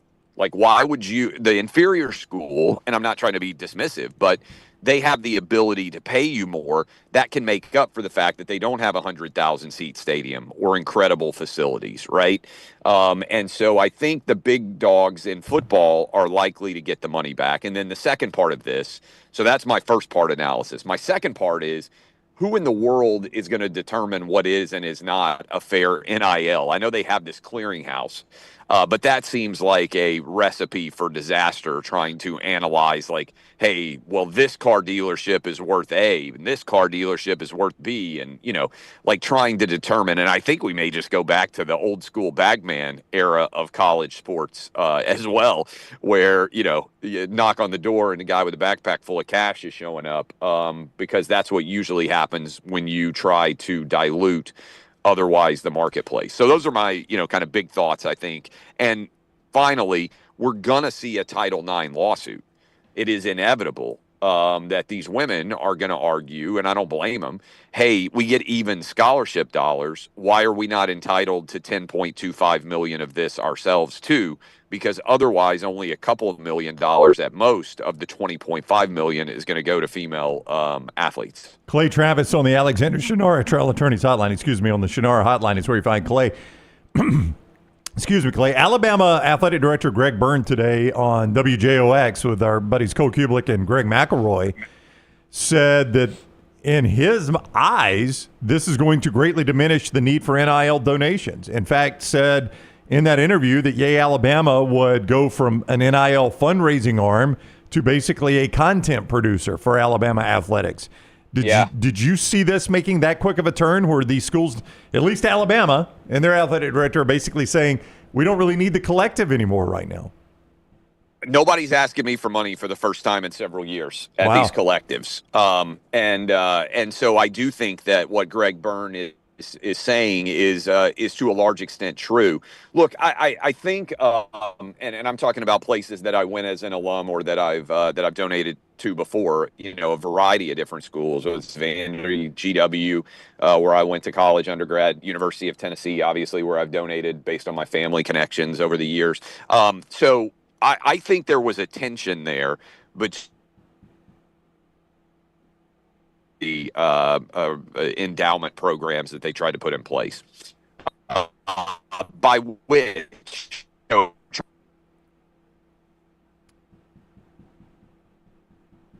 Never fails. With the most money to spend. And that was, at some point, a conflict that was going to be an issue, and I think that became one. All right, he is Clay Travis, founder of Outkick Fox Sports, at Clay Travis on social media. Clay, enjoy D.C. Thank you very much for the time. All right, Clay is in Washington, D.C. there. I was going to ask follow-up, but impossible. Impossible. The show brought to you. Oh, go ahead, Brandon. Yeah, Alexander Shunnarah Trial Attorneys Hotline is where you found Clay, on the Alexander Shunnarah Trial Attorneys Hotline. Yeah, and the show also brought to you by our friends at Twin Peaks, LT. Twin Peaks, great place to get in for Game 3 of the NBA Finals tomorrow night. And always just a great place to stop in for happy hour with that 29-degree beer. No one does happy hour like Twin Peaks. Whatever your preference, they've got everything from tequila cocktails, extensive bourbon category, to the top shelf spirits and cocktails served over the ice balls, local craft beers, handcrafted whiskey cocktails, round out an adventurous drink menu second to none. And, of course, don't forget about those 29-degree beers.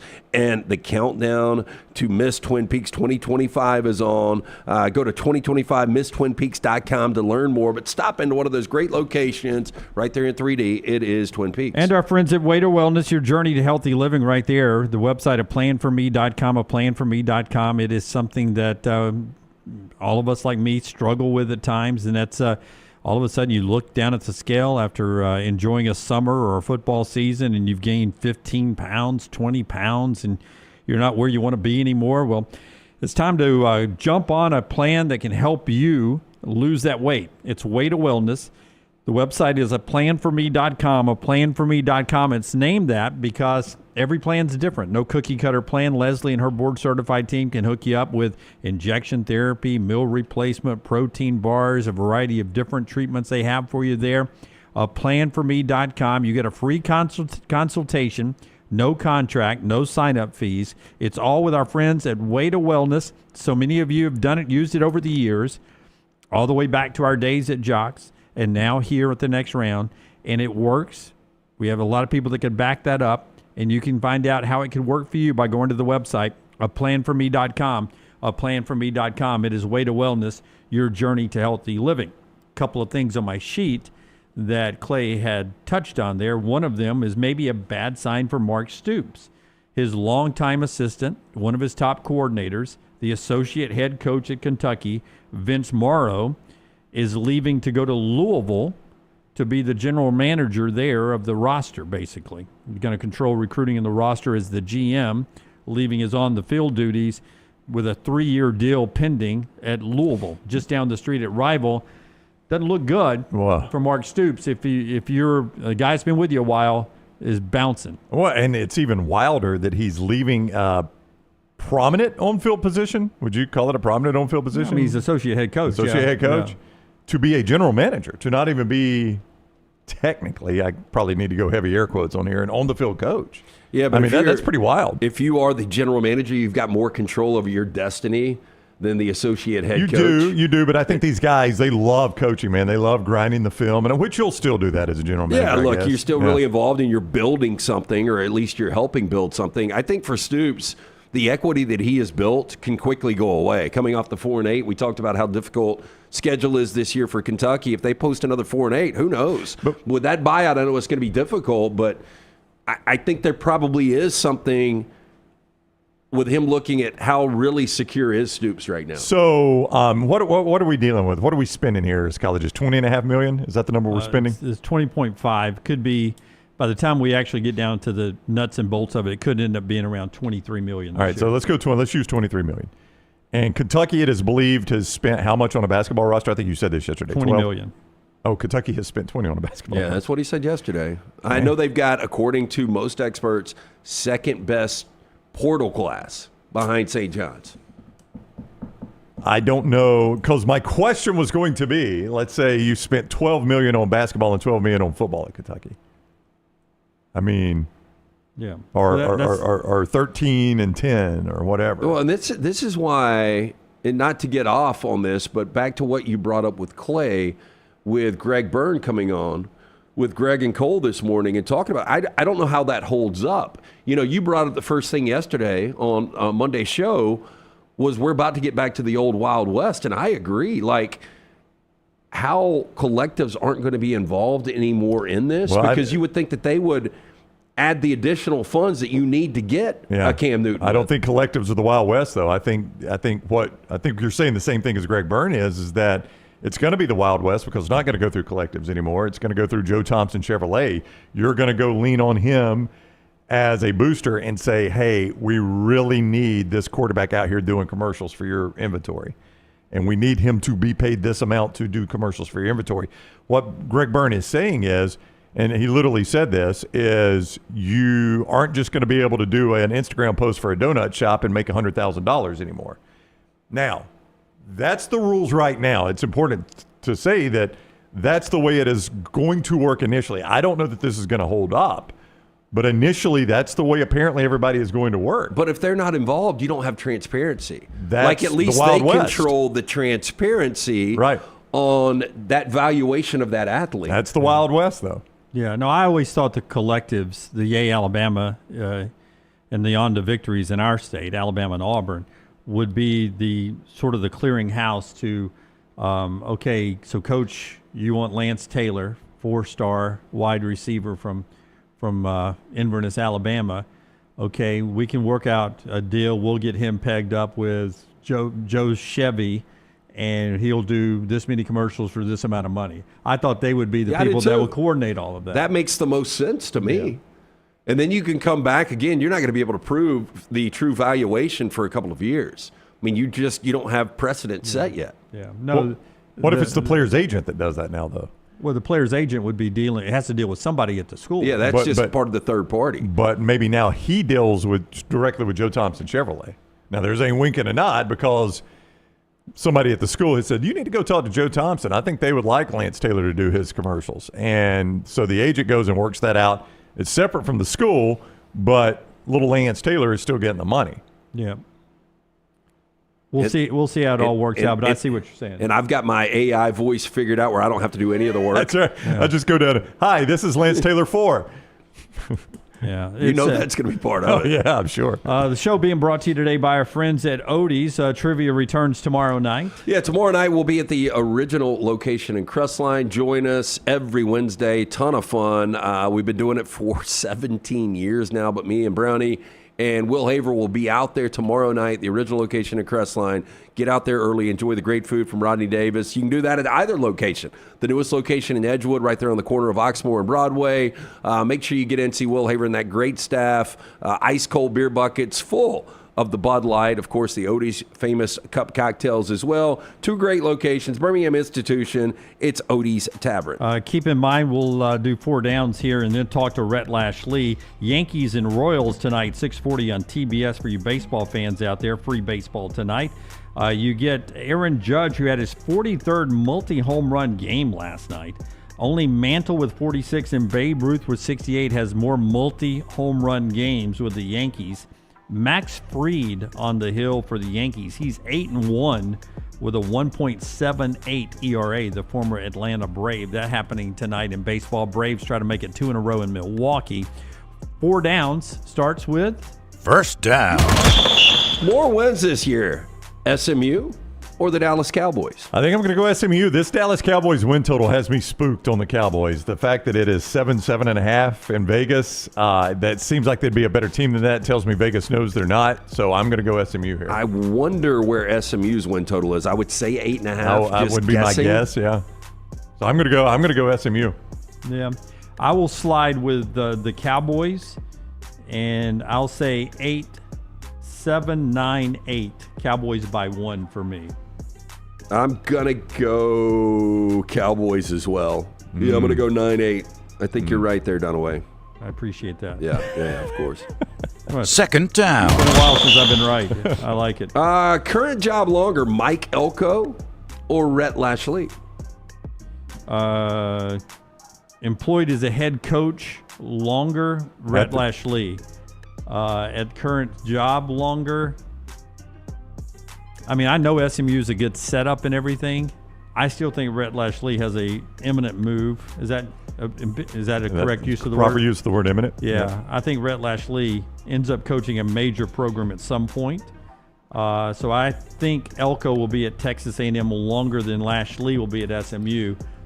But Lashlee will leave on his own and go somewhere else. See, I don't know. I don't know if he will leave. It's a good spot. I think it'd take a really good job to pry him out of there. Yeah, I mean, the only other thing, and you guys correct me if I'm wrong on this, would be winning a national championship. I don't think you can win a national championship at SMU.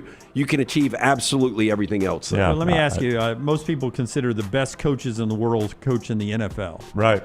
Now, when you're in the college game, the best coaches in college football coach in what league? Normally the SEC or the Big SEC, Ten. yeah. Okay.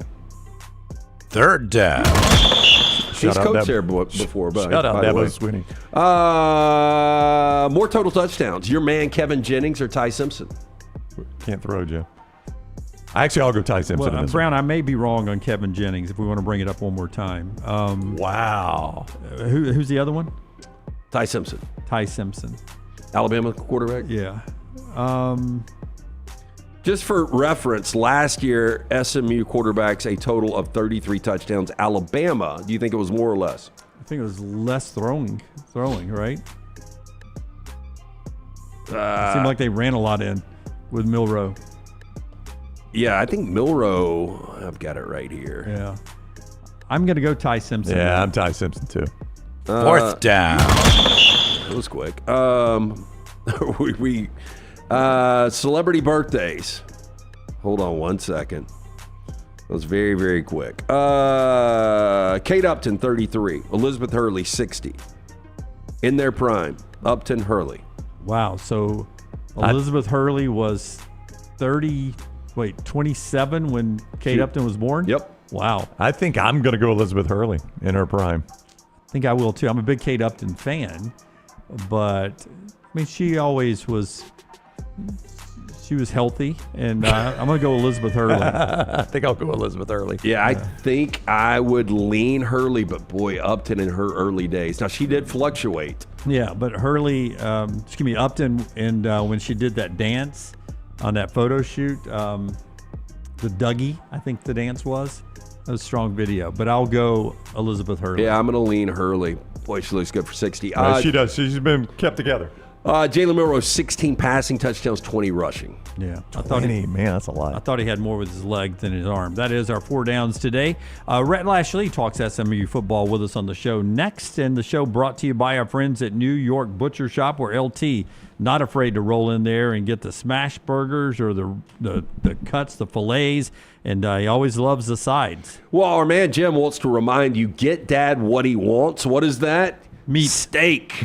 Yes. Gift certificates available. Just pick up Dad a bunch of gift cards. And here's the way this works. I always do this. It's very selfish.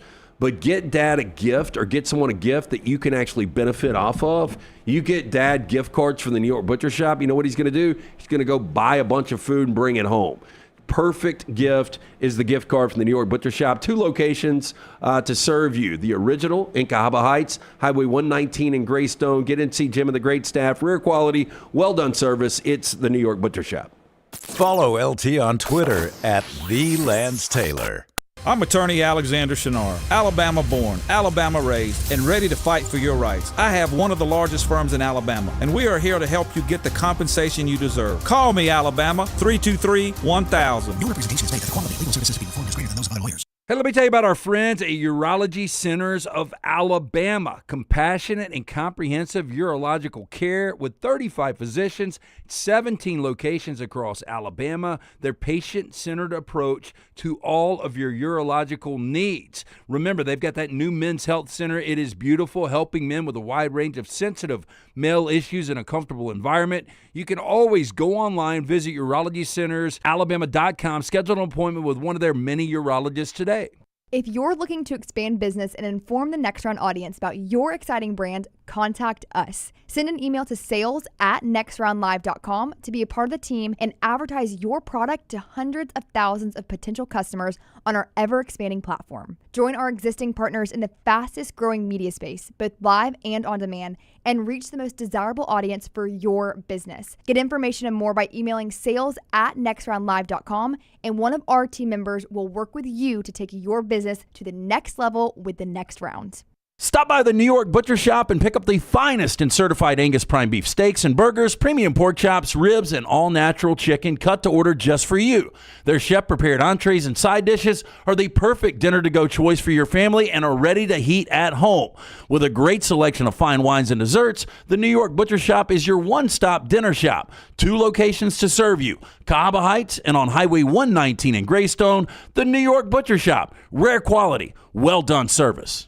Hey, there's nothing worse than waking up to a plumbing problem. Don't get caught in a flooded house. Call the guys at Hemp Hill Services. Adam, Chad, and the team at Hemp Hill are the only ones I trust to fix it and fix it right the first time. Hemp Hill Services does it right and always at a fair price. For all of your plumbing, cooling, and heating needs, trust the name that Birmingham has trusted since 1954.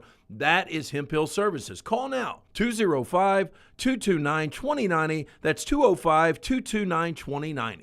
Hey, for all of your IT and printing needs, reach out to our friends at Xerox Business Solutions. Look, I'm still one of those old school guys. I print my notes every single day for the show. If you watch the show here on the Next Round, you see all the notes in front of me. From day one, Xerox Business Solutions, they've been with us here at the Next Round. Local for over 45 years. For all of your IT and printing needs, visit XeroxBusinessSolutions.com or call 205-969-3000. That's 205-969-3000. It's bow time. Tired of choosing between sweet and savory? Why not have both? Introducing Bojangles' new chicken and bowberry waffles. The bold Cajun chicken filet you love, now drizzled with a bowberry honey glaze and sandwiched between 2 warm waffles. Which means your favorite meal of the day just met your new favorite dish. And lucky for you, it's served all day. But it's only here for a limited time, so try chicken and bowberry waffles at Bojangles today. It's bow time. Just because you've quit going to the gym, it doesn't mean that you have to quit gym altogether. Dunaway, that is. With our Next Round podcasts open 24/7, 365, you can access gym anytime you'd like. While you may have done away with your treadmill routine, our version of Dunaway is standing by ready to get you back to your absolute best. Find all that lovely Jimmy D-led content on Spotify, Apple Podcasts, Google Podcasts, and in the podcast section of NextRoundLive.com. This message is sponsored by Jimmy Crypto Inc. and Jimmy Crypto for President. I'm attorney Alexander Shunnarah, Alabama born, Alabama raised, and ready to fight for your rights. I have one of the largest firms in Alabama, and we are here to help you get the compensation you deserve. Call me, Alabama, 323-1000. No representation is made that the quality of legal services to be performed is greater than those of other lawyers.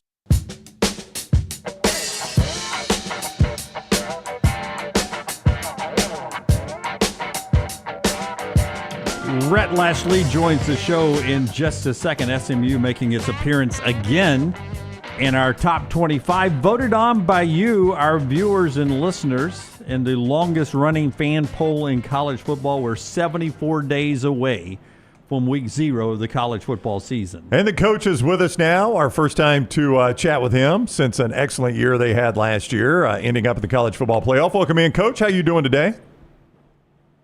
Doing well, guys. How are you doing? Doing awesome. Thanks a lot. I know you coaches, you very rarely stop to look back and find satisfaction in what has been accomplished because it's always on to the next thing. But were you able in the offseason to step back and say, hey, that was a heck of a year at SMU, first year in the ACC to go to the college football playoff? Yeah, we rarely get to stop and maybe enjoy a good season because of the nature of our game right now. It just is pretty constant, right? Trying to keep your team together and go create another one. And also nobody really cares now. It's in the past. It's can you do it again or do it better? But we haven't had a lot of time to stop. But, you know, we had a little bit of time in February to, I think, try to do our best to appreciate what our team and our staff was able to accomplish last year, but then also quickly get motivated to try to get back and do it better. Can you go back, I think it was December 15th, 2024, the selection show, where everybody was talking about SMU coming off a loss to Clemson. Are they going to be the last team in, or is it going to be Alabama? Emotionally, what were you going through? How good did you feel that you guys were going to be in? Well, I felt like we definitely deserved to be in, but after we came up just short about 12 hours earlier in that ACC championship game with Clemson, I cannot say I felt great. You know, when the way it looked like it was shaping up to be either us or Alabama, which I'm not sure that's the way it should have shaped up. I think maybe we both should have been in, but Obviously, that morning when we got the news, it was really special and pretty cool for my family, our staff, our team. And then, I kind of figured out after that shortly, I'm not sure if I was a more disliked person in the state of Alabama then or after the kick six. But, either way, we were in, and I was good with it. Much like the kick six, right? You're okay with that one too. Speaking of which, when's the last time you've been on Lake Martin? And does White Rock or Lake Grapevine or Cedar Creek compare to Lake Martin? Well, I'll say Lake Martin is special. We got a lot of good memories there. I haven't been there in a while. Actually going to be back in a few weeks to play in some member guest tournament down there at that new club. Sounds like Wicker Point's what it's called. Wicker Point, yeah. It's supposed to be fantastic. And that'll probably be the first time I've been back on the lake in, I don't know, 2 or 3 years at least, maybe more. You named some really good lakes here in Dallas. We actually go out to Possum Kingdom a decent amount. And Cedar Creek's great as well. So I know one thing, in Alabama and Texas, the lakes are really good. Yeah, Possum Kingdom sounds absolutely like an Alabama lake. Yeah. The stunning part's that one's in Texas, yeah. I'd like to see what rock you jump off of at Possum Creek or whatever it's called. That'd be good. It's Hell's Gates, what it's called. That tells you anything. SMU coach Rhett Lashlee with us on the Alexander Shunnarah Trial Attorneys Hotline. As you look ahead to this year, and we were previewing your team today, it is a challenging schedule, which is a testament to the league you are in. Miami is improving. Clemson is going to be really, really good. You did not shy away out of conference, playing 2 in-state schools in TCU and Baylor. It is a challenging schedule for your team. Yeah, I mean, it definitely is. I mean, our schedule was challenging last year for us just because we never played, 10 straight Power 4 games in probably 30 years, and we ended up playing 12 straight when you count Clemson and Penn State. But this year's, on paper, at least going into the season, more challenging. I mean, you got Baylor, 9 wins last year and was playing great down the stretch. You got TCU was still a 9-win team last year, both in the non-conference. And then Syracuse was a 10-win team. Louisville is a top 25 team every year. You mentioned Miami. They may be more talented this year than last year. And then I think Clemson's national championship good this year. I mean, they'll be preseason top 3 or 4. They got everybody back. And, so we got our work cut out for us, but that's what we asked for. It's what's exciting for our program to be, in a league where we're playing in those type of games, pretty much week in, week out. And so I think just like last year, we got a team that can compete. As an offensive coach, how do you explain leading the ACC in turnovers and having 8 penalties per game, but still going 8-0 in conference and winning the regular season? Well, I appreciate you reminding me. I actually didn't know we led the league in turnovers, but that's great to know. And what's funny is I think all of our turnovers came in like 3 games. So, it was unique. I think we did have more penalties last year than we ever have, at least in my history as a coach or even a head coach. But, what's funny is I think over the last 5 or 10 years, you study the least penalties. I mean, look, penalties get you beat, especially the undisciplined ones. But being the least penalized doesn't transition or translate to wins always. I mean, a few years ago, Cincinnati made it to the Final Four college football playoff, and they were one of the top 2 or 3 most penalized teams in the country. Georgia's done that. So there's a fine line. You got to have an aggressive team. You got to have a team that'll bite. And then sometimes maybe you just don't get very good calls. You know what I mean? But I do think the reason that we were able to overcome some of that, aside from being good on offense and explosive, is we had a real defense. I mean, our defense was top 5 in the country against the run. They were number 1 in the country in QB pressures, top 5 or 6 in sacks. And, when you can play defense like that, then you can stay in any game. You know how we do this. There's always big jobs out there that may come open someday, and we always bring up your name, and then we debate, but why would he leave SMU? Because you have such a great area there. And then I'd love for you to tell us about the support you get, NIL-wise, boosters, and all that, because it'll help us in our debate in the future when we keep throwing your name out there for huge programs in the SEC. Yeah, well, I mean, obviously being in Texas, I don't get to listen to y'all regularly, so I didn't know you did that. The good thing is I have a big job right now. And to your point, there's never been a better time to be at SMU. It's just unique. I'm fortunate to be here at the right time when, we're in the ACC. I think we go to the playoff and prove we can compete, not just in the ACC, but on the national level. We got a brand new facility that is as good as any in the country that we moved into last year for football. We're selling out our games. We do have great support. Our alignment is key at any university. It's huge here at this time when we are winning, we're breaking through, and now to sustain it. We just welcomed it on June 1st, our new president, Jay Hartzell. He was the president at the University of Texas. He chose to leave there to come to SMU. I think that says a lot about the moment in time here at SMU and in Dallas. And then we got Damon Evans, our athletic director, came over from Maryland. So there's a lot of alignment administratively. And then our donors, our alumni, they're incredibly generous. They're super successful. That's why coming to SMU has a lot of benefits to people, but they're even more generous after they're successful. And we just have a commitment to wanting to compete at the highest level, wanting to have high expectations. And we want to win a national championship. And so you got big goals if you get here. And I'm fortunate to be here at a time where we can do those things. And then we're in the city of Dallas, arguably not a better recruiting base anywhere in the country. And we're the only Division I school within 30 miles of Dallas. Do you know, and this is way down the road, but I'm just curious, is like your vision of the program. You announced a home and home with LSU. Will that be the on-campus stadium when you play your part? Do you guys ever think like Jerry World is massive, you could go fill that up? Or are you like, no, we are playing in our campus stadium. This is our home stadium. Yes. The answer is yes to either. You know what I mean? Good. Yeah. I think we're in a position, last year was year one, this year's year two. Really, honestly, 27 is the first season that myself and even our incoming AD will really get to affect the scheduling because, when you get hired at a job, scheduling's been done 4 or 5 years in advance usually, and then we change leagues, so there's a lot of times limitations on your options there. Look, next year, we're going to go to Notre Dame in the non-conference, which will be a big deal. We obviously have the ACC slate, but you start looking at 2027, Clemson's going to finally have to come to Dallas. That'll be great. But we have Oklahoma in the non-conference, and they're slated to come to Ford Stadium in Dallas. But do we play that there? Do we play that at AT&T, to your point? Either one's a great thing for us. And then you look at home and home in 28, 29, when you get to 2029 as well. Like, what do we do there? So I think we have options.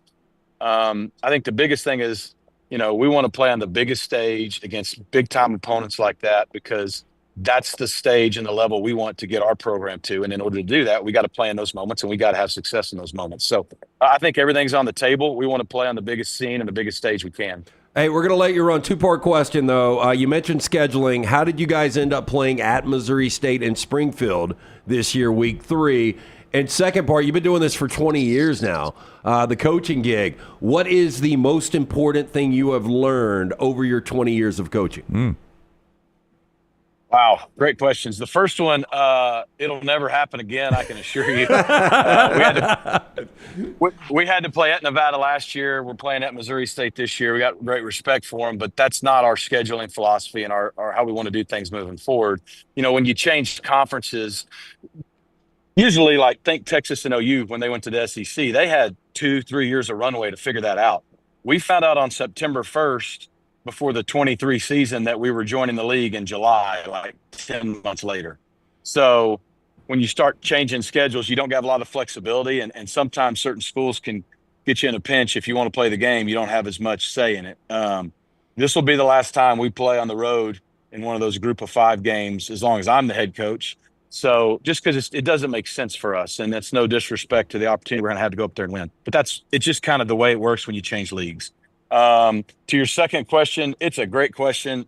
I don't have a lot of time to think about it. There's so many good answers. I think the biggest thing I've learned is you just got to stay humble and grateful for what you had, because, I've noticed we've been successful. We won 11 games each of the last 2 years for the first time in school history. We'll probably be ranked preseason this year. It sounds like we're in your ranking. I don't know what number yet. I don't know if I want to know, but, I think as soon as you start to think that you've done something or that you've got it all figured out or the guru bird gets on your shoulder, you've seen time and time again, coaches, organizations, players stumble and fall. And so we respect how hard it is to win a game, much less 11, or to get to a conference championship or the playoffs. And so I think as long as we remember how hard that is to do, and we appreciate how hard winning and success is, then we can stay hungry and not get comfortable. Because when you get comfortable, you get complacent. So that's probably the quickest answer I can give you. But yeah, and I'm curious, like, where are we ranked, and where were we ranked last year? We got it. We know. One person had you ranked as high as number 9. We have you slotted at 21 this year. Okay. Last year. Where were we last year? Last year we had you outside of our top 25. It was 29. Yeah, 28 or 29, somewhere in there. Yeah. Okay, so 8 spots up. So That's right. that gives us a chance to finish in the top 3 this year. That's right. Perfect. I mean, I would say national championship or bust for SMU. Hey, that's the way I read record, that. Coach, we just watched the interview again. Easy. I know. We had you going 11-1 last year in the regular season. You told us to tamp down expectations. We were like, no, 11-1, and look at us. We were right. What are we? Are we 8-4 this year? What are we? Yeah, I got you 8-4. No. I've got you 8-4 as well. But if you're ever, when you're at Lake Martin, if Rosie Langelo of WSFA Montgomery does an interview with you, she has you at number 9. She's the highest voter in our poll with you at 9. So if you bump into Rosie, then you give her a hard time. Or pat her on the back. Well, I don't know whether to be happy with Rosie or upset with her. Yeah. Coach, thank you very much for the time. Enjoy the summer as much as you can, and we always appreciate you coming on with us. Always appreciate it, guys. Thanks. All right, take care. That is Coach Rhett Lashlee, SMU head football coach, on the Alexander Shunnarah Trial Attorneys Hotline. I've always loved that school. It's just a weird fascination I've had with SMU. Well, I mean, there's something about, first of all, behind the 8 ball, getting the death penalty. I know, and they've come back from that. Yeah. And then the uniforms. They've got a great logo, great uniform. I love their campus, that area of town. I've always liked Dallas-Fort Worth area. Fort Worth more than I like Dallas. If you go by iconic logos for college teams in Texas, Longhorns are number 1. I mean, that I would agree. SMU's probably number 2, yeah. I would agree. Because A&M, they just got letters. And it's not stacked up well. The Horned Frog is not good. Baylor's got letters. I don't like the Horned Frog. The Trojan's pretty strong. In Texas. You're talking about Texas. Just Texas, in the state of Texas, yeah. Oh, yeah. Yeah, I think definitely SMU's number 2. Houston, it's interlocking UH. Yeah, we got a lot of letters in Texas. Okay, so give me your top 5 logos in sports. SMU's up there. Let's do a sponsor and then come back. Let me think of that. Our friends at Dr. B. When you're going bald, maybe you start thinking about a tattoo on some hair. I've seen people do that. That's a weird look. Yeah, it's a bad look. You've never seen that? No. I've seen people do it with beards, and I'm like, why would you do that? They sort of tattoo like a razor stubble, so they look like they got a tight hair sometimes. Bad look. Sounds very painful. You got to do our buddy Dr. B. It's the best Dr. way to B, go. best in the business. I didn't go that route. I do the non-invasive treatment 3 times a week, 30 minutes each time on the couch. That is it. T3hair.net for more information. 205-319-0316. For more than 20 years, women and men have turned to Dr. Beckenstein for a range of cosmetic and reconstructive procedures.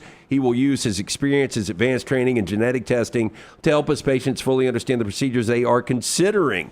T3's got that new test. It's easy, painless, affordable, takes seconds to perform. It's going to show which medicines and compounds will specifically work for your hair loss. Stop wasting money and critical time while you're losing hair on treatments that aren't working for you. Come see Dr. B and that great staff. Find out what will work.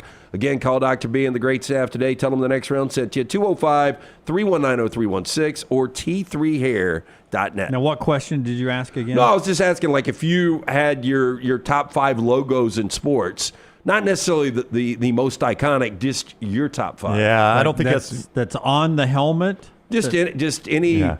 Like, you're looking at the Knicks logo right there. Yeah, I'm just talking about any logo. That doesn't make it. Yeah, so for me, immediately that came to mind, the Celtics logo, like the leprechaun leaning on the cane. The Yankees logo, the cane with a hat on it, the top hat on it. Yeah. Or not the cane, the bat with the top hat on it. I would think just more the interlocking NY. Either one the first one I wrote Yankees. down. The interlocking NY on the hat is an iconic. The old school Dolphin logo is pretty good. It's very good. Unfortunately, not used anymore. The Raider logo's good. It is. The Chicago Blackhawks. Hockey's got a lot of them. Chicago Blackhawks is very good. Cowboys pretty good. Cowboys is good. I mean, it's iconic. It's just a star is all it is, but you know what you're looking at. Do you think the Bulls is pretty good? Chicago Bulls? Yeah. See, that's where it gets different because the Yankees logo to me isn't the top hat on the bat. I know that's their logo, but to me, it's their hat. The Cowboy star looks good on a helmet, but it's pretty crappy logo if we're just talking about on print or center of the field. It's just a star. It's iconic, but it doesn't rise up to me. I mean, I like the 49er logo more than I actually like the star on gear and things like that. Yeah, I'll tell you what looks pretty good on gear, and I hate this team, is Golden State. Oh, like the bridge? Yeah. But SMU gets in there. The Longhorn for Texas gets into the conversation. I never really have loved I'm glad they brought it back, but the old Oriole, the cartoon Oriole from the 80s. I think the Oriole's great. Yeah, the Baltimore Oriole? Yeah, I like it. That's good. I'm glad they brought it back. Yeah. But it doesn't make my top 5. Like, there's some simple ones, too, like the Montreal Canadiens, just the C with the H in it. I mean, I know that's kind of simple, but I like it. I mean, hockey's tough because hockey's got a lot of them. But, like, I think the Toronto Maple Leafs is great. Very good, yeah. I think the Red Wings has got a pretty cool one. Fantastic. Pittsburgh Pirates, I think, is Blackhawks is iconic. The Pittsburgh Penguins, excuse me. The Blues. Yeah. There's a lot of good ones in hockey. I don't like the Penguins. You don't like Pittsburgh? Yeah. I like all the 3 you named before that. Miss the old Hartford Whalers. That was a good logo. I got a Hartford Whalers T-shirt. I like that one. Yeah. I got an old Nordiques T-shirt. I don't know where it went, though. I think basketball, the NBA, comes up short in this I agree. department. I can't really – I did Celtics, but past that, there's not one I'm passionate about. I mean, the Lakers is iconic, but I don't love the Lakers. Yeah. I don't really love the Celtics. It's iconic. Oh, I like that one. 76ers is iconic. may be the best. Yeah. Again, I think the Bulls, and maybe it's just because we got worn out watching the Bulls dominate in the 90s. But, I mean, that's a pretty intimidating bullhead. But Thunders and Cavs and Spurs is iconic. I sort of missed the Supersonics, but it was pretty bad. Yeah. And then the NFL. Green Bay's got a good one. Yeah, I don't love it. It's just a G. Yeah. The Florida Lee. Yeah, the Saints Florida Lee's good. Yeah. I always liked the Lions. I mean, the old school Ram was great. No, Lions is fantastic. Well, don't you agree that the old school Ram head was awesome, and then they got rid of it, and I don't like the one you use now. No. The one they used to use was better. It wouldn't be in my top 5, but I do like the Lions. I would go most iconic in the NFL would be the Raiders, I think, or the Steelers. That Steelers, those 3 diamonds. Uno card. The old Uno card. The draw 4. Yeah. I do like the Raiders. It's a shield, right? Yeah. Yeah. Do you like the Steelers? I never did. I like what it stood for. Yeah. And the hardworking Americans there at the U.S. steel industry.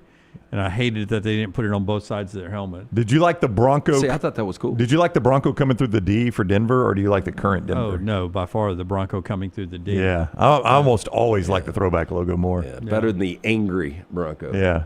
Yeah. That Bronco coming through the D was good. Well, the throwback logo is always my favorite, too. Almost always, yeah. Yeah.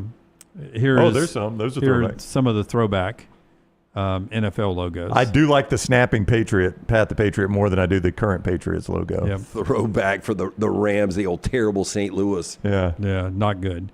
Bengals, not good. Titans, not good. Never liked the Chargers. I actually like the Buccaneers better. I don't know why the Bucs are on there twice, but I like the Buccaneers better with the flag than I do the happy pirate with a knife in his mouth. Yeah. I like the alternative pirate. The Lions are great. The Patriots, the original Patriots. Yeah. Yeah, Snap and Pat the Patriot's the better one of the two. There's no doubt. And I like that NY, too, for the Giants. It's very simple, but it is iconic. Do y'all think more iconic Miami's U or Florida State's Seminole? Probably Miami's U. That Florida State's helmet is good, though, with the spear on it. I like their helmet. It is. You know, I don't know if this is true. If you've been to Florida State, here's the NBA logo, or top 25 in sports. The Minnesota Wild is 3? Yeah, that's way too high. The Cardinals is iconic. That number is, 4. I do like that. Yeah. The Seattle Kraken? Yeah. Who did this list? I don't know. Look, the Bucks are there at 6. That's surprising. Yeah, I wouldn't put them that high. The Vegas Knights are on there. That's Anaheim terrible. Sharks are on there. The new Patriots. I will say we did not mention that Vikings logo. That is good at number 11. Yeah. You I like the like Brewers it? too. I like their helmet better than I do that logo. I like the Spurs down there. That's one that slipped my mind. See, I don't love it. Yeah. Hate Oh, the boy. Ravens. The Texans, I don't hate. I was about to say I hate the Texans, but I don't hate it. No, they've jacked up their uniforms a little bit. Yeah. Texas had really good uniforms, but now they go like all red. Yeah. I sort of think I'd like their helmet if it was white. The Texans? Yeah. White with that logo? Yep. I don't think that'd look bad. Yep. Never loved the Brewers. I mean, I appreciate there's an M and a B there, so don't at me. I know there's an M for Milwaukee and B for Brewers making the glove. I do like hidden images like that. I'm a big fan of Daniel Moore art. Did you like the Easter eggs? Yeah. Did you like that Dodgers logo is pretty good, too. Oh, yeah. Did you like the MLB of the Expos? The fact that it said MLB? Where is the Expos? I need to look at that. They're not on there. I don't know if I ever knew that. Yeah. You've never noticed that in the Expos logo? I don't know. Find me the old Expos logo, Forrester. Boy, on that one, Scott. It does. I never would have ever thought about that. Yeah. Yeah. I don't like paying tribute to the league, MLB. You don't like that Celtics logo with the leprechaun spinning a basketball? I don't. I really don't like the Penguins. Driving on the road, I showed Jack the other day when we were heading over to Atlanta last week, the FedEx. He never noticed the arrow in the FedEx. Yeah, boy. Dunaway pointed that out to me in the radio days, and it's all I could ever see after that. I had to look for it again the other day. I was behind one. I was like, where's that arrow? Oh, there it is. There it is. Yeah, once you see it, I can't unsee it. Yeah, I don't know what some of these are on here. The Jazz. Yeah. Okay. So you say that says MLB. Yeah. Yeah, I mean, it does. It's everything is the M, and then It's you a got the weak L L and a then the weak B. B. Yeah. Where's the L? Well, the L's in the middle. The whole thing is the M. Yeah, I know. The L is and then the the blue. L, and then the L is also the stick for the B. Yeah. See, I always thought I mean, it was it's a stretch. Yeah. I always thought it was M for Montreal, the E is the red for Expos, and the blue was baseball. Well, they say it's MB for Montreal baseball is what they say. That's what I thought it was. Yeah.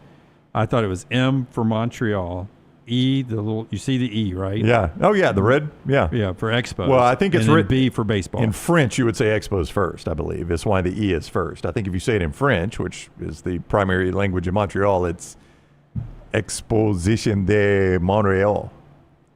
Does that sound right, Tyler? Does that sound right, Tyler? Baseball. Yeah. Baseball. Yep. Baseball has been very, very good to me. Yeah. Perfect. Thank you. So you say, but the MLB that's somebody who has written that somewhere. I've never heard that before. Yeah, Well, yeah. I've got the. There's a lot of theories on Club this. gave definitive explanation starting the late 80s. Expos logo is composed of 3 letters, the largest of which, the overall stylized M for Montreal, represented in the lower left of the logo is a lowercase e for Expos, and on the right-hand side of the logo is the blue, is the letter B for baseball. While this may stand as the final word, it seems unusual this explanation came some 2 decades after the logo's debut. Yeah. So they really don't that's bring the way it. I always saw it. So I'd never seen MLB. So I always thought it was Montreal Expo Baseball. And I did that without even looking at that explanation. I just always saw it as an M. I just thought it was Montreal. Yeah. No wonder this franchise was out of business. Nobody knew what they were looking at. Hemp Hill Services, they've been with us since the 1950s. It's a trusted name when it comes to heating, cooling, and plumbing. Don't ever forget the plumbing with those guys. Yeah, 205-229-2090. If any of those issues arise in your home or business, they are ready to serve you. Call Adam, Chad, Andrew, the guys today, 205-229-2090. Hard to stop a train. For more information, hemphillservices.com. Follow Brownie on Twitter and Instagram at Ryan Brown Live. I'm attorney Alexander Shunnarah, Alabama born, Alabama raised, and ready to fight for your rights. I have one of the largest firms in Alabama, and we are here to help you get the compensation you deserve. Call me, Alabama, 323-1000. Your representation is made that the quality of legal services being performed is greater than those of other lawyers. Twin Peaks is the best in the game. Here, you're in the red zone for every college rivalry and divisional matchup all season long. I mean, where else are the scenic views as good as your view of the game? Only at Twin Peaks, the #1 sports bar. This hour of The Next Round is presented by the Birmingham Racecourse Casino, now featuring 7 days of giveaways with your chance to win a share of up to $125,000. The more you visit the Birmingham Racecourse Casino, the more chances you have to win. Storm season is here. Make sure you have a plan of action in place right now. Greg from Pell City and Storm Restoration Roofing should be your first call when storms hit. Insurance companies love working with Storm Restoration Roofing because of Greg Nelson's name and reputation in the industry. When storms hit, call Greg Nelson. He's local, 205-542-3531. He's the home of the free no-cost roof inspection. Greg from Pell City on Facebook, 205-542-3531. It's Storm Restoration Roofing. No matter the occasion, the Next Round store has you covered with whatever you need. Head over to nextround.store and start filling your cart up now. When you wear your gear, make sure to let us know by posting on socials, and you might just end up seeing yourself during a commercial break. Go browse now at nextround.store and place your order before the break ends. Hey, there's nothing worse than waking up to a plumbing problem. Don't get caught in a flooded house. Call the guys at Hemp Hill Services. Adam, Chad, and the team at Hemp Hill are the only ones I trust to fix it and fix it right the first time. Hemp Hill Services does it right and always at a fair price. For all of your plumbing, cooling, and heating needs, trust the name that Birmingham has trusted since 1954. That is Hemp Hill Services. Call now, 205-229-2090. That's 205-229-2090. Start your day online with our website, nextroundlive.com, for the latest videos, podcasts, and college football stories. It's also a great way to stream the show or shop in the Next Round store. Stay connected by visiting nextroundlive.com. New Life Art is proud to announce Daniel A. Moore's upcoming Alabama basketball painting, Buzzer Beater. Closing out the regular season, Alabama and Auburn faced off in a top 10 matchup. With less than 1 second remaining in overtime and the game tied at 91, Mark Sears launched a 15-foot floater that sealed the Tide's victory. Visit DanielMooreArt.com and see the artist's preliminary sketch of this historic Bama win. And take advantage of special pre-production pricing for Buzzer Beater. By now, you guys know how I feel about my fashion. However, did you know that I care about your fashion choices? Cargo shorts are out, flip-flops are only appropriate on the boat, and please throw away that stained t-shirt from college. You may be thinking, EG, that's all I own. What do I do? Here's what you do. Go to nextround.store and fill your cart with a wardrobe that is approved by me. Stock up on logo t-shirts, hoodies for football season, and hats for every day of the week. Trust me on this one and head over to nextround.store to get stocked up for this season. It's bow time. Tired of choosing between sweet and savory? Why not have both? Introducing Bojangles' new chicken and bowberry waffles. The bold Cajun chicken filet you love, now drizzled with a bowberry honey glaze and sandwiched between two warm waffles. Which means your favorite meal of the day just met your new favorite dish. And lucky for you, it's served all day. But it's only here for a limited time, so try chicken and bowberry waffles at Bojangles today. It's bow time. I'm attorney Alexander Shunnarah, Alabama born, Alabama raised, and ready to fight for your rights. I have one of the largest firms in Alabama, and we are here to help you get the compensation you deserve. Call me, Alabama, 323-1000. No representation is made that the quality of legal services being performed is greater than those of other lawyers. Jim Dunaway, Lance Taylor, Ryan Brown. Live from the Birmingham Racecourse Casino Studios, the Next Round, presented by Bud Light, is on now. Before we get into the final hour of the show here, we appreciate Rhett Lashlee spending time with us. SMU number 21 in our college football countdown, 74 days away. LTD&B with you. Forster, can you give me the baseball bat bros graphic? I love the way they're refusing to let it go, man. People started clapping back instantly that they got their graphic wrong for the College World Series. They broke it down by conference. Pac-12 with UCLA, Oregon State, and Arizona. And the first 100 responses were, dude, UCLA is in the Big Ten and Arizona's in the Big 12 now. Check the conference, bro. And they were sending back GIFs and like, no, and refusing to recognize that they had left the league. LSU, Arkansas, Louisville in the ACC, Sun Belt, and Missouri Valley ringing the bell. And it was something I had written down to talk about since last week and never got to. And then Clay, of all people, brought it up. And I was going to ask you guys this question.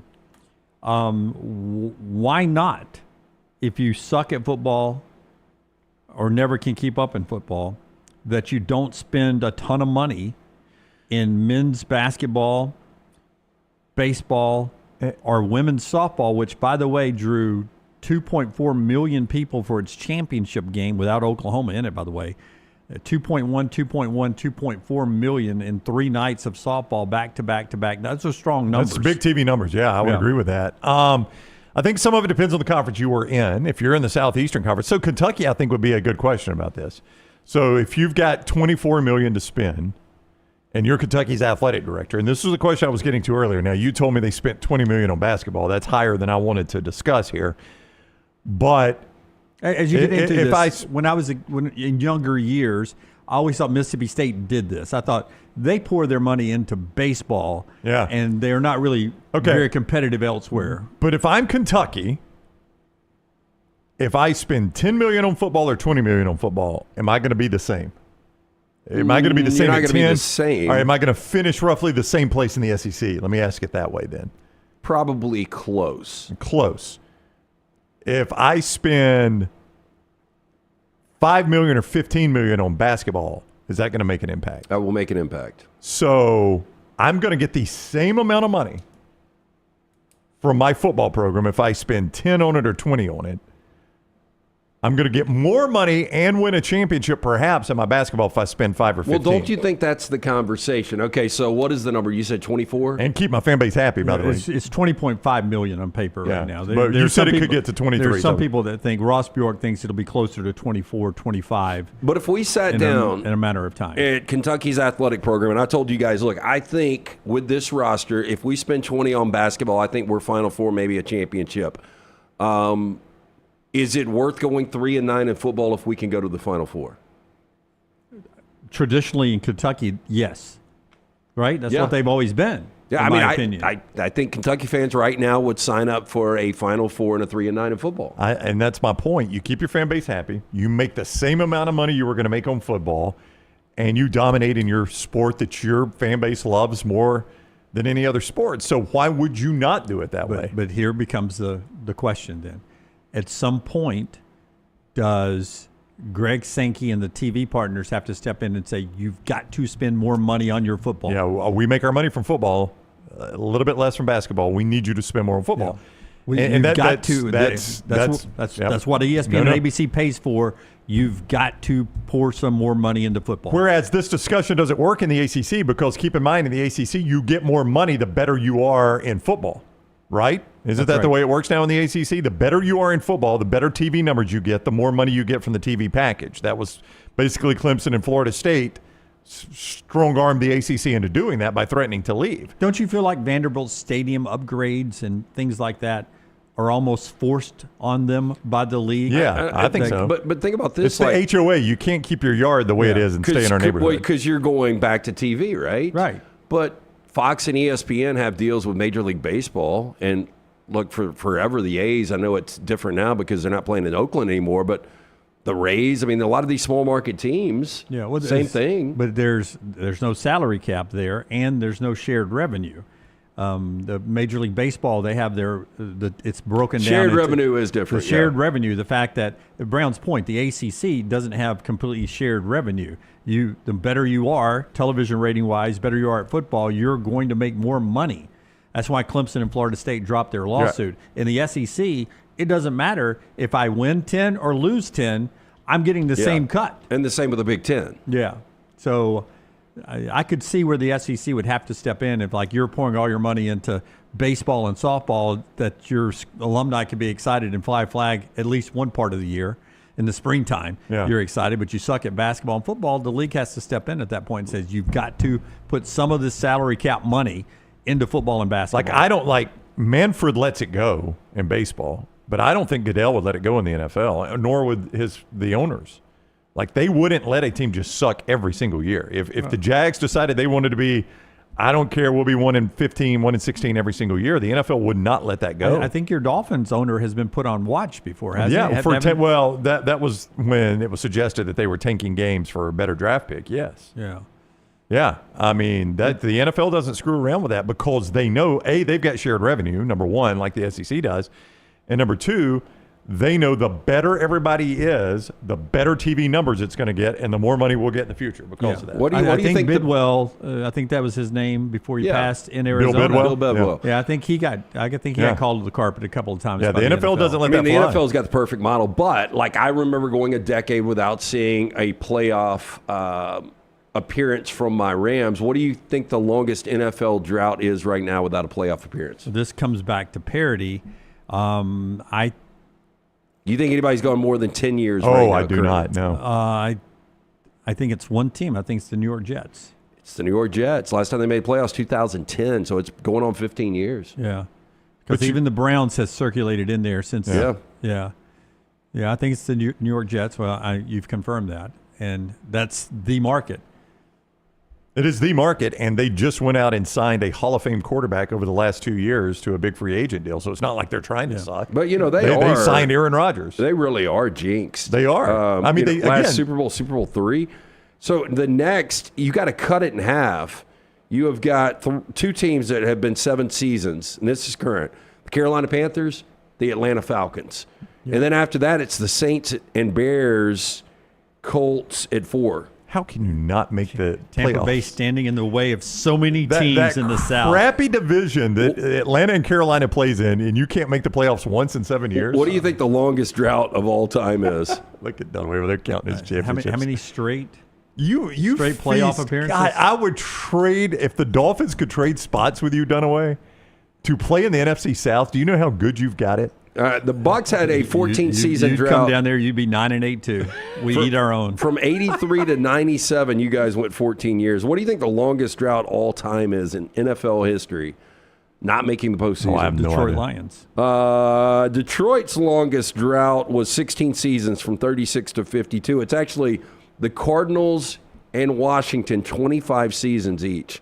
Steelers went 24 seasons one time. But you're not going Super Bowl era. Yeah. No, just pure Super Bowl era. You've got the Lions. Saints at 20 seasons, the Browns 17 between 2003 and 2020, and the Bills, believe it or not, until they got Josh Allen from 2000 to 2017. But to circle this back around, I guess Sankey would have the power to do this, but yes, I think if you had a program, and Kentucky would be the program, that decided, I tell you what, we're not going to spend this money on football. We're going to spend it on basketball. I guess Sankey would step in, but then I think there's part of Sankey also done away that would say, it gives us a dominant, we fly that flag, man, when we got dominant people in multiple sports. Do you think St. John's and Georgetown, like Clay was talking about, you brought it up yesterday, do you think they'll spend the full $20 million? A, will they spend the full $20 million, and B, will they spend it all on men's basketball, you think? Yes and yes. You think so? There, yeah. The question is, because they're not football playing, do they have enough money? Do they have $20.5 million? Yeah. To spend on that. Or will they just say, I mean, Big East has got money. We'll just say, well, we've only got $10 million. We're going to spend every dime of that on football. Yeah. And then, I'll tell you, that's where UConn comes into play, because now UConn is having to play against those teams, but they've also got a football program. And I guarantee you Dan Hurley's going to get the lion's share of the money at that place. Yeah, Jim Moore Jr. better step up. Yeah. The show today being brought to you by our friends at Champy's World Famous Fried Chicken. They always bring you the final hour of the show right there on Highway 119 in Alabaster. Alabaster Fest recently down there in that beautiful city. Sterling, always a big part of the city there for over a decade in that same location on Highway 119 in Alabaster. Go by and see him for lunch or dinner, happy hour. It's all good. The chicken's brined overnight, cooked to order. It is great Southern comfort food. Perfect anytime, especially going to or from the beach, just off that I-65 Alabaster exit, just within a mile right there off that exit, Highway 119 in Alabaster. It's Champy's Chicken, champyschicken.com. And also by our friends at Bojangles, Brownie. They bring you the Bo Tender moment of the day. Oh, it's already time for the Bo Tender moment. From sweet to heat, Bojangles has 7 sauces that will definitely add a little extra flavor to every bite. Nothing pairs better with the sauces than the hand-breaded tenders. So if you're looking for sweet, try honey mustard or add some Tango barbecue. If you want some heat, creamy buffalo or peach honey pepper. And if you're craving smooth and creamy, house-made ranch, jalapeno ranch, classic Bo sauce ready and waiting. Head to Bojangles, order some hand-breaded tenders with your favorite sauce today. It's Bo time. Get tender, Jimmy D. Yeah. Our tender moment of the day is 86-year-old Dick Vitale. Dickie V gets a contract extension yesterday from ESPN. that runs through the year of 2028. And they also announced the Dick Vitale Invitational. He is going to, if he finishes the contract, have worked 50 years with ESPN. And he says, I want to be the first guy to do a game when I'm 100 years old on a broadcast. Ouch. He's 86 right now. It's 14 years. And here's the Dickie V Invitational. They'll play it in Charlotte on November 4th. They're going to do this every year on ESPN. The first game's a pretty good one. Texas and Duke signs up some name brands to be in the first ever Dickie V Invitational. So that's our Bo Tender moment of the day with Dick Vitale. A contract extension at the age of 86. Now, he is one of the true guys that loves what he does, very passionate. I think I grew up on Dick Vitale. I think his act maybe wore a lot of people down, but kind of the adversity he's gone through, I think everybody pulls for him. I'm not going to say he's not going to do a game at 100. I'm pulling for him. Well, Hubie Brown just retired, and he's 91. I mean, you're talking almost another decade from where Hubie retired. Hubie had done it a long time. Yep. Tough. That gets us to our Shunnarah College Football Spotlight today, brought to you by Alexander Shunnarah. If you hit it, Tyler, we will roll into it, and I'll figure out what we're going to do as soon as you hit it. The College Football Spotlight. Spotlight's bright, Dunaway. Alexander Shunnarah Trial Attorneys, a national firm with Southern roots, headquartered in Birmingham. 24 years. They've grown to 150 lawyers, supported by more than 500 dedicated team members. They've recovered $2 billion over that number, by the way. One thing Alexander wanted to do was create a firm that could handle any issue as community face. They now handle not only any personal injury claims, but claims for fire and storm damage, bad drug and device claims, disability, workers' compensation, and a host of other claims. If you find yourself in need of an attorney, Alexander Shunnarah Trial Attorneys, you pay nothing unless they win your case. Shunnarah.com. Shunnarah.com. This is a bit of a sad spotlight, but it has come to light today that Deion Sanders has been having to live at his home in Dallas. I saw this. And he's fighting some sort of serious health issue. Now, they say unspecified, as you know, or you may know, he's had issues that has required amputation of part of his feet. Circulation issues. So you don't know if it's related to that and wouldn't speculate otherwise. But he has had to live at his home in Dallas, away from Boulder. People close to him say he is improving. He is okay. They're indicating that he'll still be able to coach this year. But that's alarming news, man. Look, I don't think guys at all do sick well. I've been a little banged up the last couple of weeks, but that is one of those jobs, a head coach of a Power 4 program. Boy, if you ain't feeling well and your health is not 100%, that would be a really difficult job to have. Yeah, but his return is unclear, is your point. But Deion Jr. was on YouTube and said he'll tell y'all soon enough what he's going through and what he went through. When we get back to Boulder, I don't know. I'm waiting until my dad leaves. When he leaves, then I'll go. Until then, I'm going to sit here with him. And he did describe his condition as he said his father is, quote, feeling well. Yeah, so it looks like he is getting better. But unfortunately, he's been away from his team in Boulder for a little bit and has been living in Dallas. So hopefully a speedy road to recovery for Coach Prime. And that's certainly alarming news that he was in such a situation that he couldn't be in Boulder. The other spotlight that we're doing today, you'll need your dry erase board. And I'm going to need you, whatever your version of a thumbs up on one side and a thumbs down on the other side. And then I've got 12 teams that are being hyped up this offseason. And this comes from Carter Bond of CBS Sports. And so you'll have 6. It's not really our blind like we usually do, but you'll have 6 names you'll put on the positive side, and you'll have 6 that you'll put on the I'm not buying the hype I'm just going side. to do a positive and a negative. Cool. Positive and a negative. There's no problem at all. And again, this is Carter Bond, and he's got the story at cbssports.com. When it comes to the hype train that's out there for college football this season, the college football hype train, and for some reason my and how many on each, or how many altogether? It's going to be 6 on each side there, and we got to do 6 and 6, and I'm going to call them out here to you. Hey, by the way, I read recently that they think now in the Roman Coliseum, the whole thumbs up, thumbs down thing, that thumbs down actually meant let them live. Thumbs up actually meant kill them. Wow. It's confusing. Well, that's a very negative way to look at it. And right? it's why, like, they think that the modern movies changed it because it would confuse us in modern day. We would, well, because they're like, yeah, positive, let's kill him. But they say that they think the Roman emperors were like, nope, don't kill him, do not kill him, and if they thumbs up, kill him. So now, if we go back in time like Bill and Ted, I'm going to be really confused. That's right. I've got to give the order. Which one am I pulling for? If I'm in the Coliseum floor, which one? Do I want the thumbs up or thumbs down? Is that right, Tyler? Did you find it, Jeeves? Yes. Paulus verso is a Latin phrase meaning with a turned thumb, used in the context of gladiatorial combat. Thumbs up meant that you kill them. It's like you're giving them the green light to kill them. And then thumbs down means to spare them. In movies like Gladiator, they're like, that's really going to confuse people. Let's just change it to the way we understand it now. So the thumbs really down authentic. That's kind of hurts the Gladiator. Yeah. All right. So one team that we've been focused on this offseason in the hype train, the Miami Hurricanes. You're going to get 12 of these. So of 6 positive, 6 negative, you're buying Miami's hype. I am not buying Miami's hype. I do think that they could be the second best team in the ACC. With that said, they are going to take a step backwards.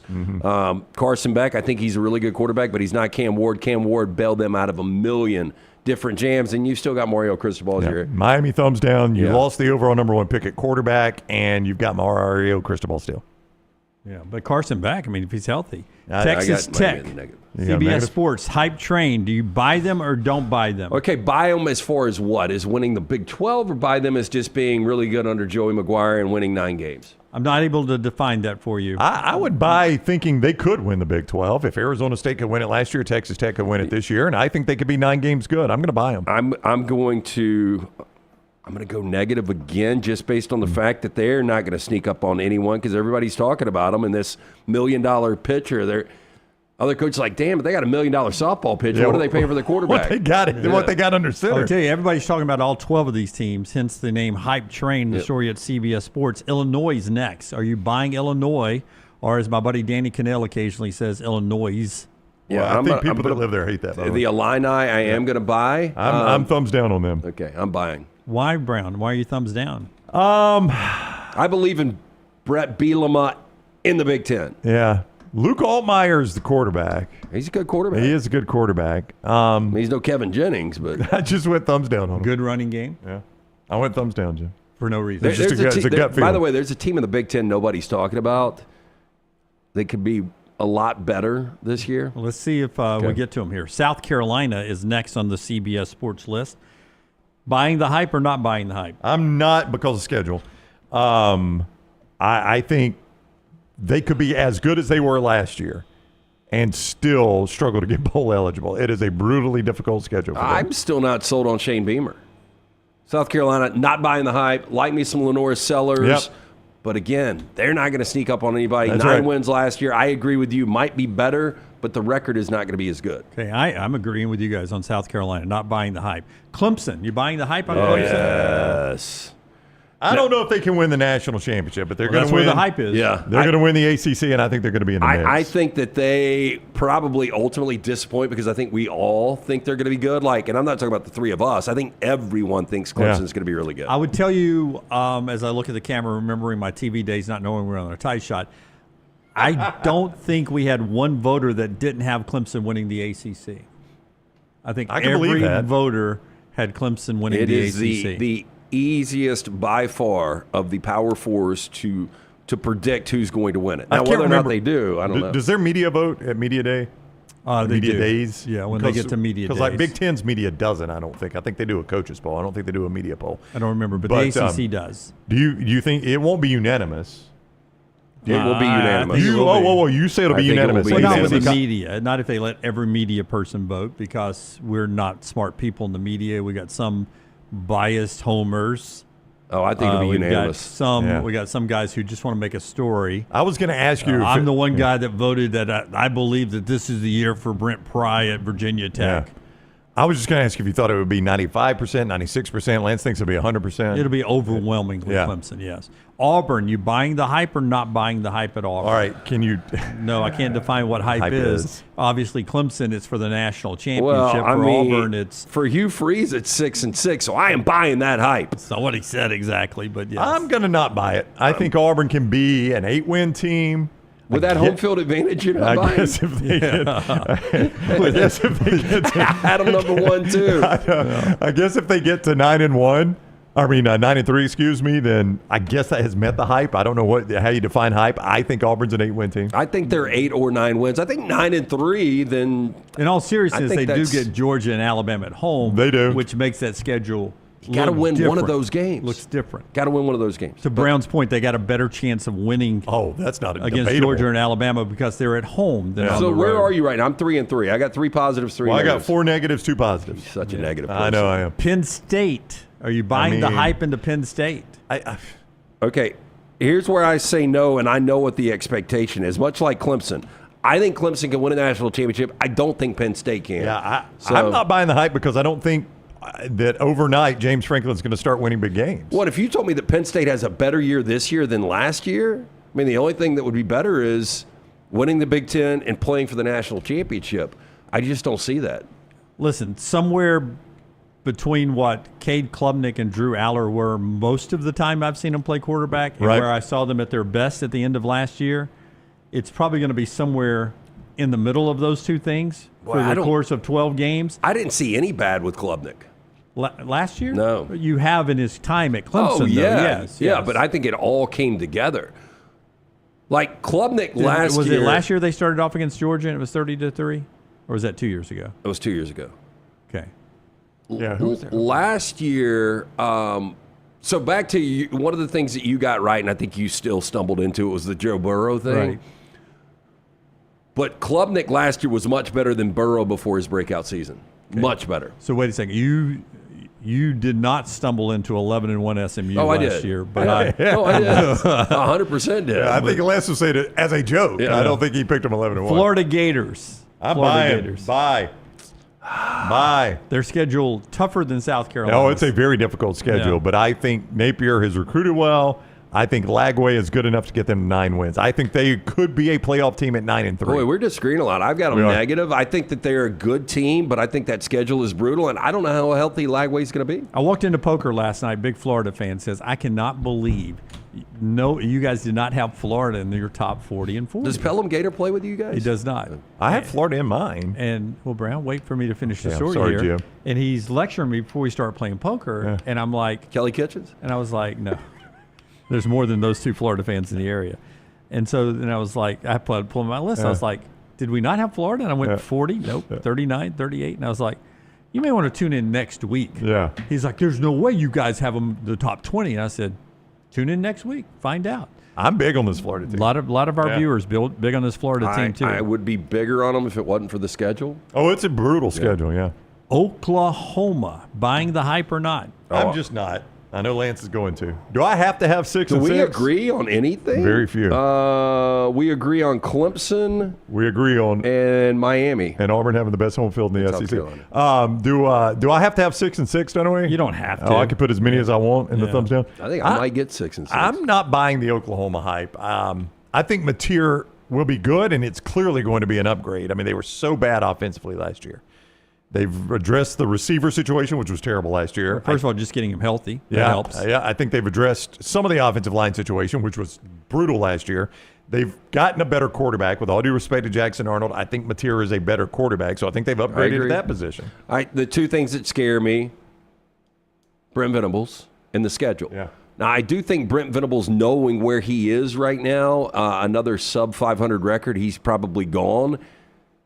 I mean, it's dangerous, but 29-year-old Ben Arbuckle, you take the offense, you roll with it. I'm going to focus on delegating. He's really done that. He's calling defensive plays. That's why I'm buying into Oklahoma this year. LSU, your boy BK down there, I got him as my national champion. Yeah, I'm going to say Lance has this in the plus category. Well, look, I'm putting a star next to him. Yeah. Look at that, LSU with the star. I went ahead and put him in there. I'm even writing an LSU purple. I got him in there. I'm buying into LSU. He's too good of a coach. And I think Nussmeier is, God, this is weird because Jaden Daniels, you can't get better than Jaden Daniels. Oh, he's but not I think going to be Nussmeier Jaden is going to be a really, really good quarterback. But if I told you the Saints picked Nussmeier number 1 overall, would that stun you? It wouldn't stun me. Jim? Number 1 overall for the Saints? Well, they're going to pick a quarterback. And they're going to pick number 1 overall. And they're probably going to be picking in that spot. That would surprise me a little bit that Garrett Nussmeier is the number 1 overall pick in the NFL draft. But you probably didn't see Cam Ward as the number 1 overall, did you? But I had him number 1 in my SEC rankings. Well, you've got your Arch Manning shirt on right now, don't you? Yeah, you got some Texas orange under that. Yeah, I do have Texas orange. It's going to be a big reveal later. Coming up here in this list, Brown. LSU is my national championship pick in the preseason. So I got 5-5 right now. Yep. See if I can split this on the last two. So I will not. I'll spare you of singing neck right now. 2 more. Texas Longhorns buying the hype or not? No. So I don't know if you guys know this, but Sarkisian and all of these great jobs he's had 2 10-win seasons. Now, they have been the last 2 10-win seasons at Texas, but I haven't seen Arch play these meaningful games yet. I haven't either, and everything you say about Sark is true, but I've got Texas winning the national championship and my 40-40, so I'm going to have to be consistent here. And well, say that would be a positive for Texas. Indeed it would, Lance. I don't know if I missed one along the way, but I've only got 1 more. Brown, do you have 12? 1, 2, 3, 4, 5. He's just 6, been very 7, 8, negative. 9, 10, 11. No, I've only got 11. Okay. I'm up 5 and 6. Here's 12. If I pick this positively, even. And I really haven't seen hype around this team this year. The Michigan Wolverines makes the CBS Sports list. Sorry, Lance. I'm going to have them negative. Me too. So I'm going to have more negative than positive. Me too. I got 5 and 7. Yeah, I thumbed them down. So Brownie is buying the hype on Texas Tech, Clemson, Florida, LSU, and Texas. LT is buying the hype on Illinois, Clemson, Auburn, Oklahoma, and LSU there. You can go read everything Carter says at cbssports.com, cbssports.com, as you jump on the hype train this offseason, brought to you in part by our friends at Gutter Cap. Tell us about Gutter Cap, LT. 205-823-2212. Cap it, don't snap it. My man Chris Stewart will come out and give you an absolutely free estimate. Nothing to lose to find out if you need to put that gutter cap system on those existing gutters. You need to keep the gutters clean and free flowing. The answer is Gutter Cap. Patented aluminum cover system. It will fit over the existing gutters. You will never have to clean the gutters again. It's a dirty, dangerous job. You work all week. The last thing you want to do is get the ladder out. You get on the roof, you slip, you fall, you snap the neck and die. No good to the wiper, kids. Cap it, don't snap it. 205-823-2212. Make sure you tell C-Stew the next round sent you. Follow Dunaway on Twitter and Instagram at Jim Dunaway. I'm attorney Alexander Shunnarah, Alabama born, Alabama raised, and ready to fight for your rights. I have one of the largest firms in Alabama, and we are here to help you get the compensation you deserve. Call me, Alabama, 323-1000. No representation is made that the quality of legal services being performed is greater than those of other lawyers. Twin Peaks is the best in the game. Here, you're in the red zone for every college rivalry and divisional matchup all season long. I mean, where else are the scenic views as good as your view of the game? Only at Twin Peaks, the #1 sports bar. You could win a Cadillac CT5 or your share of $25,000 in free play and cash at Birmingham Racecourse Casino.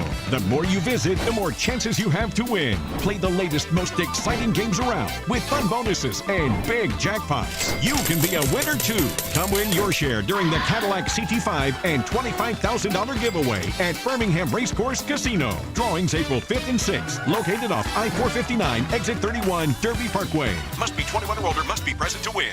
Storm season is here. Make sure you have a plan of action in place right now. Greg from Pell City and Storm Restoration Roofing should be your first call when storms hit. Insurance companies love working with Storm Restoration Roofing because of Greg Nelson's name and reputation in the industry. When storms hit, call Greg Nelson. He's local, 205-542-3531. He's the home of the free no-cost roof inspection. Greg from Pell City on Facebook, 205-542-3531. It's Storm Restoration Roofing.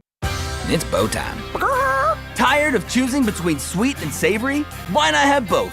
Introducing Bojangles' new chicken and bowberry waffles. The bold Cajun chicken filet you love, now drizzled with a bowberry honey glaze and sandwiched between 2 warm waffles. Which means your favorite meal of the day just met your new favorite dish. And lucky for you, it's served all day. But it's only here for a limited time, so try chicken and bowberry waffles at Bojangles today. It's bow time. Hey, you. Days warming up. Looking like spring. And at New Balance Birmingham, we've got the thing. What pops and what's fresh? Check the selects. Come together at New Balance Birmingham on Highway 280, right next to Chick-fil-A. New Balance Birmingham, we got now. Hey, there's nothing worse than waking up to a plumbing problem. Don't get caught in a flooded house. Call the guys at Hemp Hill Services. Adam, Chad, and the team at Hemp Hill are the only ones I trust to fix it and fix it right the first time. Hemp Hill Services does it right and always at a fair price. For all of your plumbing, cooling, and heating needs, trust the name that Birmingham has trusted since 1954.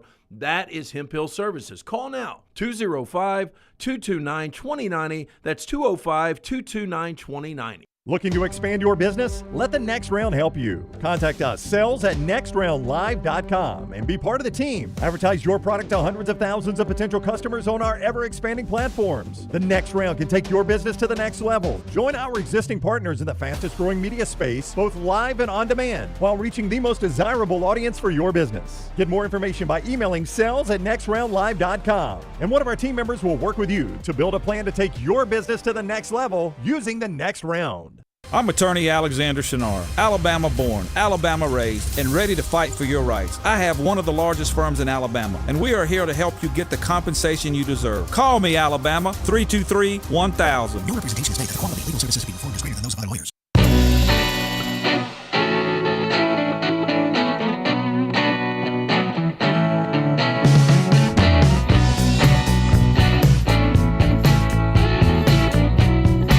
Two things to get to before we get to trash quickly.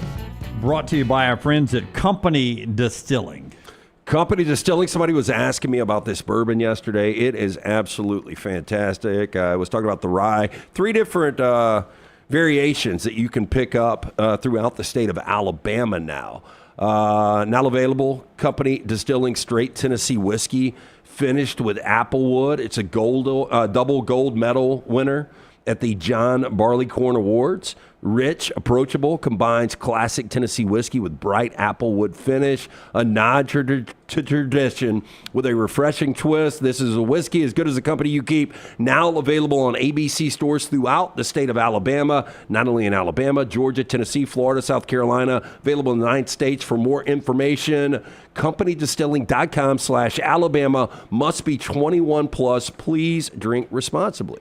One thing from NFL mandatory minicamps that you're watching, we'll talk more. Jim Dunaway, Lance. We'll talk more about minicamps coming up throughout the week as they continue on. But one thing you're watching at these mandatory minicamps this week, just one thing. Let's not make it a long discussion.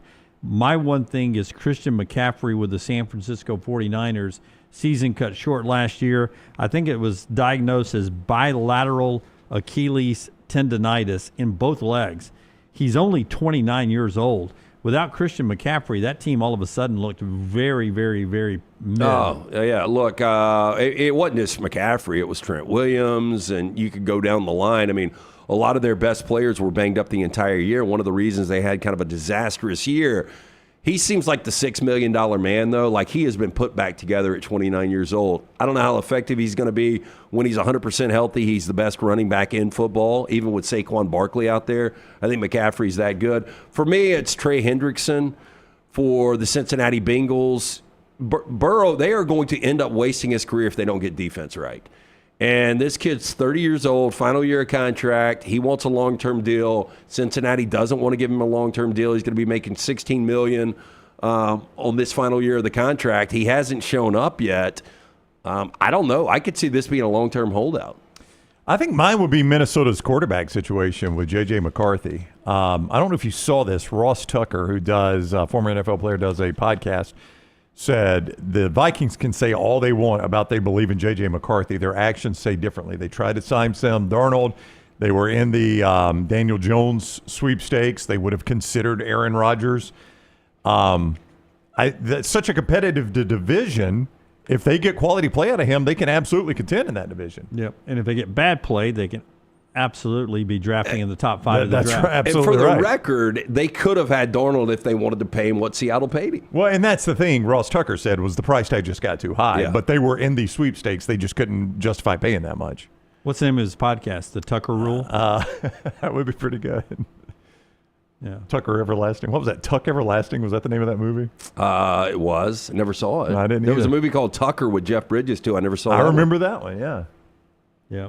Kick Tuck, if he had a partner that last name was Kick Tuck. Jim Kick. Yeah. All right. That's NFL mandatory. Mother Tucker. Yeah. That's a good one. He and his mom do the podcast, Mother Tucker. Okay, U.S. Open starts on Thursday. We have some tee times. Already got my picks in, done away. All right. The one thing I wanted to bring Earliest up I've ever done it, by the way. first Sure is the course, and then we'll talk Rory McIlroy a little bit. But the course, unbelievable at Oakmont. A couple of things to demonstrate what they do and how tough the rough is. Manual lawnmowers around the greens to make sure the rough doesn't get stomped down and doesn't get cut too much, Brown. They want that rough to be exactly right, so they go manual lawnmowers. Yeah, these are actually custom made. They've had them, or at least maybe not custom made, but custom fitted for this rough. This is not Lorna Road at 6 a.m.? Yeah, they didn't just roll out to Lowe's and buy all they had. The reason they do this is the way these mowers are designed, the ball does not sit on top of the rough. It drops all the way down in it. I have never seen this. I know. No, it is fairly unique. So by cutting it like that, it keeps the grass wispy. That allows the ball to drop down in there. To drop all the way to the ground, If you do the big mass mower with the big platform, it ends up patting the grass down and would hold the ball up. That's some. right. Okay. So there is a method behind the madness of them using the push mowers like that, as weird as it might It's look. a little interesting, though, that they don't have the bag on the mower because it's mulching. And you would think with the mulch, the ball would sit on the top a little bit more. Yeah. No, but it does not. They have got these so that the ball falls all the way to the bottom. Yeah, these guys are pretty good. And then the next thing is we wanted to show you just right off the back of the green. Oh, yeah. Now watch this. It's massive There's the storyline. green, and then right off the back of the green, first cut, and then watch it go all the way to the bottom. See, and that is that a tough lie? I mean, it's just a wild guess. You can get it out, but you cannot judge how. You just know it's going to come out with no spin. Yep. But you can't control the distance, and you'll see some really big scores from guys out of the lies like this. just like that right there. So, I play with a bunch of guys my age, and we love to putt off the green. If you're just slightly off, you can't putt that. And sometimes I like to use my little 6 or 7 iron to sort of chip and roll it. Can't do that there. Nope. You're almost hitting out of a hazard at that point with no spin, and you'll hear the phrase this week, "Oh, we caught a flyer." Oh, yeah. So for those that don't know what that is when grass gets caught between the club face and the ball, and it kind of knuckles out, and you hit it longer than you ever accounted for. Like it just explodes out of there. It comes out like a rocket. And you'll hear people, "I caught a flyer there." They'll say that. It's probably the most difficult golf course in the world, Oakmont. And if you notice, and what Scott just showed you, they do it without baking it out. That should tell you how difficult this course is. It's nice and plush and green. They don't have to bake it out and almost kill it to make it difficult. It's already that difficult. Yeah. And some places in the fairway, correct me if I'm wrong, Brown, you hit it in the fairway, but it is angled and stuff where it still can, if you're not hitting it precisely at the right point, it can still trickle into the rough, right? Yeah. This is as hard as it gets. Dustin Johnson was asked, "What is the hardest course you've ever played?" And he goes, "It's this one." So, and he said, "I don't even know who's second." So this is, if you want to see a stern test of golf, that's what you will get at Oakmont. Most casual golf fans may answer that Bethpage black. It's difficult. What is the difference between, is it length at Bethpage and the rough here? This is still pretty long. They'll have the rough here. These are thought to be some of the most difficult greens in the world to putt. So that would probably be your big difference between those two. Very fast, like 14 on the incredibly meter. fast, yeah. Incredibly fast, big undulations, a lot of breaks. You've got to miss on the right side of the hole or you're in some serious trouble. When's the last time you played a full round of golf? 18-hole round? Yeah. Well, all this rain has screwed me up. What about you? It's been a week ago. God, I hadn't played since What Friday. is the last 18-hole score you guys posted? I missed 3 short putts, posted an 86 at Ross Bridge Friday. I hit the ball really well. Oakmont this week, what do you think you would post? Oh, it's 3 digits. There'll be somebody. My best score of the year so far was a 79 out at Ballantrae. If I put it at 117.5, what would you feel comfortable with? It depends on what's on the line at 117.5. I would. Just full galleries. Am I playing from their tee boxes Yes. or where I would play mine? Their tee From boxes. their tee boxes. And if you put everything out and play strictly by the rules. Strictly by the rules. I don't think I get 117 from their tees. From my tees at my distance, I think I would go. Be close? 5-iron all the way up. I would never hit a driver. I would try to just hit a straight 5-iron and let it roll as much as I can, try to keep it out of the rough, and then hope I could 4-putt every time. Here's what I would say. You think you could break 100? No. Not strictly playing by the rules, putting everything out, and with the pressure of the crowd. Yeah. I mean, especially if the TV cameras are on. That's you let it the be on thing. TV. In the leather, I mean, how many of those putts do you miss on those greens? Yeah, on those greens, a lot. Yeah. No, I'm always thankful when they give it to me in the leather. Yeah. Because I miss them sometimes. Yeah, me too. I'm better at 40 feet sometimes than I am at 2 feet. Here's the thing I would say is, so when they make the cut on Friday night, go find, I'm not talking about the amateur or the guy, go find the normal tour pro, okay? The guy that you know is on the PGA Tour all the time, right? Or live if you want to do that, whichever one.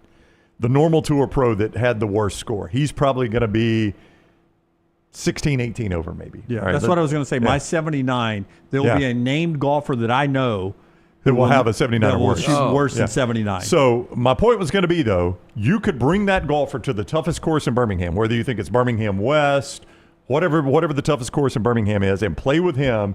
He won't miss a shot, and he'll probably shoot a 65. And that should tell you everything you need to know, right? Yeah, is that pressure and conditions that of the pressure course. and condition of the course, and that guy's going to miss the cut and probably be 16, 18 over. You could drop him on the toughest course, and wherever you're listening to us, the toughest course that everybody says is the toughest course in our town, and that guy's probably going to shoot a 65, probably without ever having seen the place. More on the U.S. Open tomorrow. We'll talk about bets and picks and tee times and all that tomorrow. All of our coverage all week long of the U.S. Open brought to you by our friends at Vulcan Tire and Automotive. Great places, LT, always, to get your car or truck checked before any summer trip at Vulcan Tire and Automotive. Yeah, great locations throughout the city of Birmingham, VulcanTireandAuto.com. Before you get on the road, heading to the beach, lake, wherever you're going, make sure that car is properly serviced. You can do it with our friends at Vulcan Tire and Automotive, and make sure you tell them the guys from the next round sent you. Dustin Johnson had a 78 the last time he was out in the PGA Championship just a couple of weeks ago. Yeah, I would not make him one of the favorites here, though he won last time it was here. But I think Oakmont's much tougher course than what he faced there. Oh, absolutely it is, yeah. All right, Tyler, that gets us to trash now, man. Let's roll forward and hit that open. Congratulations, The Cure Rock and Roll Hall of Fame inductees 2019. Are you as excited as I am? By the sounds of it, no. LT's Trash is presented by Bud Light. Easy to drink, easy to enjoy. Make sure you pick some up this weekend, wherever you're heading, the delicious taste of Bud Light. So we got an update on the New Orleans 10. Uh-oh. Who are we down to? You and Tyler? Are you the two that are alive right now? Antoine Macy and Derek Groves. Now, it appears the girlfriend of one of the two remaining inmates who broke out of the New Orleans jail last month has been arrested for allegedly helping his escape. Derek Groves is among the 10 inmates who escaped from the Orleans Justice Center May 16th. 8 of the inmates have been captured. Again, Groves, other inmate Antoine Massey remain on the run. Over a dozen people have been arrested on suspicion of helping the escapees. Most recently, Dariana Burton, 28 years old of New Orleans. That is not, that cannot believe a 28-year-old woman right there. That woman's 28. There's no way. No, not a I'm going to say no on that, too. It's a no for me, dog. Is that her? Yeah. No. They arrested her. Okay. Yeah, tell the police that's her. No. Well, first of all, she can't. No, whoa. She can't be 28 and be that guy's. His girlfriend, not mom.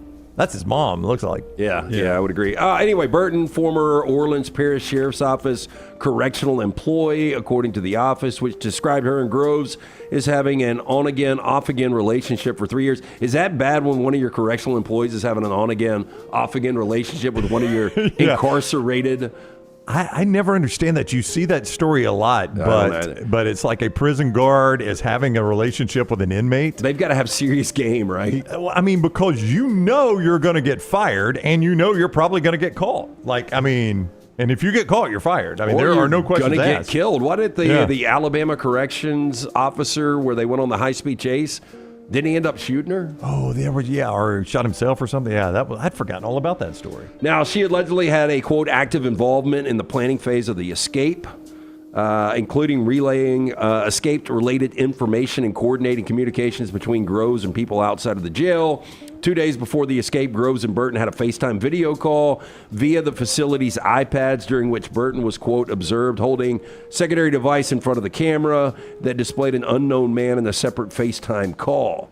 Boy, I mean, how do you just blatantly do this kind of stuff? 2 things. Fact-checking Tyler, that is his girlfriend. Attaboy, Tyler.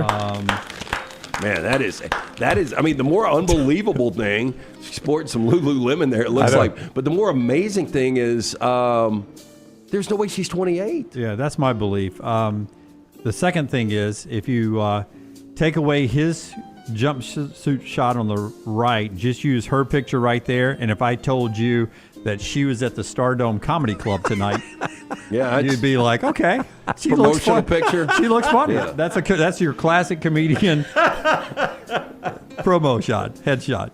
Yeah. At the Laugh Shack. Don't forget, I'm at the Laugh Shack. What color red is that? I don't know. That's going to be somewhere between. You know what it looks like? It looks like tiger's blood that you pour on the shaved ice. You get that's San Francisco. That's a combination of Auburn orange and crimson. That's going to get you the San Francisco 49ers color. Buc-ee's suing somebody else. Popular gas station chain Buc-ee's taking a South Carolina clothing company to court over its iconic beaver logo. Now, Buc-ee's filed a copyright infringement lawsuit May 27th against Goose Creek-based apparel company Born United. Do we have this logo, Tyler? Bjorn, is that B-J-O-R-N? No, Born, like... Born? Yeah. I mean, the beaver looks the same. Okay, we were critical of Buc-ee's last time, but Buc-ee's got a case on this one now. I mean, it's the same beaver. Yeah. Now, Born United has both a private label and sells third-party merch from brands like Palmetto State Armory, 9-Line Apparel. The mission statement on the store's website reads, Born United, founded and will forever be operated by people who are proud to be American. We support patriots and brands who believe in freedom and our right to life, liberty, and the pursuit of happiness. Yeah. Sorry, though. That's all a great cause, but you stole the logo here. Yeah, this logo is called the Tac Buck. I think you... It's a beaver and tactical gear, if you get that. Yeah. You could have picked any animal. Yep. And all you did was identically copy the Buc-ee's logo. I would say like identical. A beaver doesn't show me like strength and honor when it comes to the animal kingdom. And you went to Yellow Circle. Oh yeah, that's a straight ripoff. There's zero doubt. That's Again, we always do this. If I'm on the jury, Jim, if you're on the jury on this one, we don't even have to order lunch in, do we? Nope. We're going to get out of here quick. Appreciate the American flag, live free, appreciate all that. Yeah, but you get a different animal. You could have picked any animal, and you picked the exact one that they use. So, a man facing felony burglary and assault charges after police say he forced his way into an employee area of Chick-fil-A to fill a beverage cup he brought from home. Now, according to the police department report, the incident occurred June 2nd at the Chick-fil-A located on University Drive in Coral Springs. Suspect, identified as Ralph August, 31 of Coral Springs, allegedly entered the restaurant carrying a Chick-fil-A cup that he had not purchased that day. Records show that when a staff member informed him he could not use the cup, attempted to throw it away, August became irate, physically abusive. Witnesses told police that August pushed the employee in the chest after she tried to prevent him from entering a back area reserved for staff only. Affidavit states that August shoved past her, entered the restricted area to retrieve discarded cup from the trash, then fled the scene. A lot of work for a drink. That is a lot of work for a drink. I stop at the same convenience store every morning on my way to work. Hey, look up for this shot. No, I'm going to look down. Look up. No, look at the camera. Look down. Does this make me an old man? Answer is yes. I stop at the same convenience store every single morning on the way to work, and I take my own cup in and fill it up with crushed ice and Diet Coke. It's an old man move, right? I get it. All right. I mean, the routine is old man. I'm a very routine person, Yeah. though. I get the same breakfast every morning, too. Same place. I mean, it's... Like, I don't like to break rules, so when I stop and get Forrester and I coffee, I bring my Yeti with me, but I don't ask them to fill it up behind the counter. I get the coffee the way it's served, and then I pour it into my Yeti cup and then discard the cup. But don't misunderstand that I'm breaking rules. They have no policy against this. They're fine with you using your own cup. They charge a different price when you do. It's a refill. Yeah, and price. I don't think they could technically do that. I think I like wouldn't- if the I health wouldn't want department them was to. in there. That's right. I wouldn't want them to. But I just So like. I don't ask them. I like my cup. I don't like styrofoam cups. As we've discussed this on the show before. Some of you like styrofoam cups. I'm not one of those people. I'm not a big cup guy. styrofoam with a soft drink, though. I don't have a problem with that. Styrofoam with beer does not work. But see, I save them money at my place I go because I don't tell them not to put a lid on it. Just hand it to me real quick because I'm going to pour it right in here, and then I hand it back to them and let them discard it right there. Are they a paper straw or regular straw? It's coffee, so we don't use straws. Good. But I do, like when I'm at a location like this Chick-fil-A, always on the way out get a refill. Every single time. Refill on the way out. Hey, the where door. are we on the waffle fries? Have they gotten better? Nah, they're still the same. Are they? I had them. I had them last night. I prefer them. Do you? Yeah. I had them last night. I really can't tell a huge difference. They didn't have enough salt on them last night. That's all I would say. I prefer them. But I can add salt. Probably Yeah. get them 3 times a week right now and prefer them because they stay crunchy longer. Yeah. Update here. It was back in March when the Rio Rancho High School junior varsity baseball team took on La Cueva High School. Now, according to an email from the La Cueva principal to parents at the time, 16-year-old Rio Rancho JV player admitted to peeing in a water jug used by the La Cueva baseball team. They have nothing original here. They use Colorado State's logo, and look at the way they spell Rams. That is 100% a ripoff of your team. Those are 2 terrible logos. They are too. 2 terrible logos, but it is an absolute ripoff of the yeah. LA Rams and the Colorado State. Now, unfortunately, some students drank from the contaminated jug. The player was facing 15 battery charges, according to Rio Rancho police, 1 from each person who drank from the water. Oh, my gosh. However, the district attorney's office told News 13 battery charges don't apply in this case. In fact, they said no criminal statute applies. I bet there will be one after this. That's not true. It's Quote, got to be something. New Mexico doesn't have a statute that makes it criminal for someone to mess with someone else's food or pee in a water bottle. I mean, I While think we the should act have is gross, it's not right. It's not a crime in New Mexico. Yeah. Wouldn't you think that this will ultimately be implemented? I mean, I think we could go to indecent exposure, some kind of behavior ordinance that we could find that could get him penalized. And then we could get a lawsuit going, a class action lawsuit it's going to, at this point, the rest of my life, Your Honor, I'm not going to be able to drink from a jug and not That's right. think that something's not wrong with the water. The trauma this has caused me forever. I mean, and you that can't would say, be- Brown, that you wouldn't have been pissed off once you found out about this. Yeah, look, I literally pissed I off. would have been, yes. Yeah, it's not going to be like, on the level of some other trauma, but that will be something that probably would stick with you forever, right? Yeah. I mean, every time I eat a acai bowl, I think of that clump of hair. You think of that clump? I mean, absolutely. Every time I eat one, and I didn't even eat it.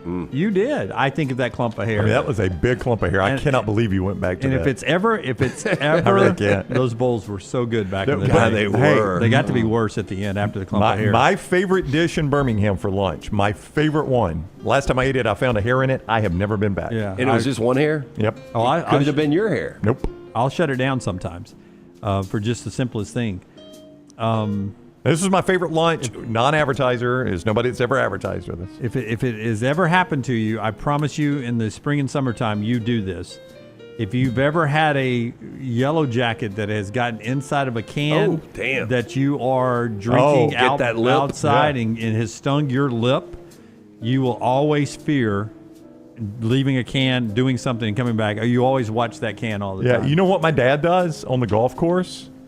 Like, he'll pick the can up and he'll thump it. To try to get the yellow to see if there's a yellow jacket in it. Yeah, every time he does that on the golf course, he'll thump it and then he'll. I guarantee you, because either he or somebody he was with or he has saw been somebody do it. stung. Yeah. You know what though? When I've got the Peloton shoe, and so when I Peloton, but when I Peloton, you need them to hook onto the pedals. Oh, I know. We got one at the house. So sitting right under the clothes that are hanging on it. But it's in the workout room, and look, and I've seen spiders running around down there. So every time I get the Peloton shoe out to put it on, I do hit them. Because of a spider. Well, I just don't want to put a shoe on with a spider in it. I know. That'd be bad.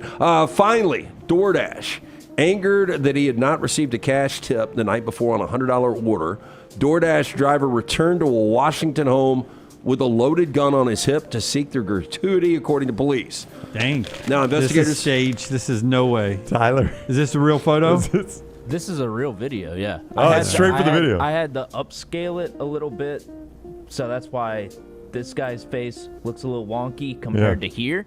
But this is real. Well, who's shooting the video? Guy that used to own a car dealership now in the tech space. I mean, who shoots this video? Yeah, right. That's why I believe it was a dash cam. Oh, okay. Now that does make more sense. What, did he run his mailbox over? Look at the angle of this. This doesn't make any sense. Okay. Speaking, I don't know what you want me to say. You want the old There's man the though? picture. You say the old man thing, Brown, with your cup thing. For me, I don't believe anything I get from DoorDash hasn't been tampered with. So, Tell you what, Tyler really? does DoorDash. Yeah. Like You do any, DoorDash, I've Tyler? never even thought of that. Grubhub, same thing. Grubhub, you wouldn't trust Tyler? I would trust Tyler. Well, truthfully, the way he hates me, I don't think I would trust Tyler. I absolutely, in the house, the kids and Maggie will be like, hey, we're going to DoorDash, we're going to Grubhub in tonight. Do you want something from this place to this place? I'm like, hey, tell you what, you guys call in the order. I'm going to go pick it up for us. You don't have to do that. We just DoorDash or Grubhub. I said, I have no problem driving the 8 minutes it is round trip to where we're going to go pick this up for us. Yeah, but I mean, it's not like we don't live right in the middle of everything. I about a pizza joint that's not even close to us, but they were on DoorDash the other night, and I used it. Yeah, it got my attention, attention, But I never too. even think twice about that. So what about a regular pizza delivery? Do you think Yeah, you've something been doing could that for be- years. I've never loved it. Never loved it. I mean, I will always open it up and I will look at the landscape. I mean, what are you and see looking what for? happened. Like a loogie? Yeah, looking for. Well, you're not going to spit. tell if somebody just licked it. Yeah, you're not going to be able to know that. Well, I mean, at that point, you've seen they're not as good at putting the piece back together as it was when it originally came out. Are y'all interested me to go through what happened here? Did he live? So investigators allege that Robert Delahant, 59, showed up last Thursday morning at the Vancouver residence of Kiana Corncove, 19, to demand the tip. Delahant was, quote, loud and mouthy, according to Corncove. After Cornicove's father told Delahant to leave the family's property, the men got into an altercation, during which Delahant allegedly reached for a Ruger firearm. Anthony Volino, 55, told cops he grabbed Delahant's gun, pushed the driver down onto the driveway. Okay, so Is the driver the guy on his backside? That's the way it sounds to this. Blue shirt on the right is the driver, the one with the gun in his hand. Okay. So the old guy ends up taking the gun away from the blue guy? I don't think that's right. Anthony Volino, 55, told cops he grabbed Delahant's gun, pushed the driver down onto the driveway. So I think the driver is the dude with the glasses. Okay. Yeah.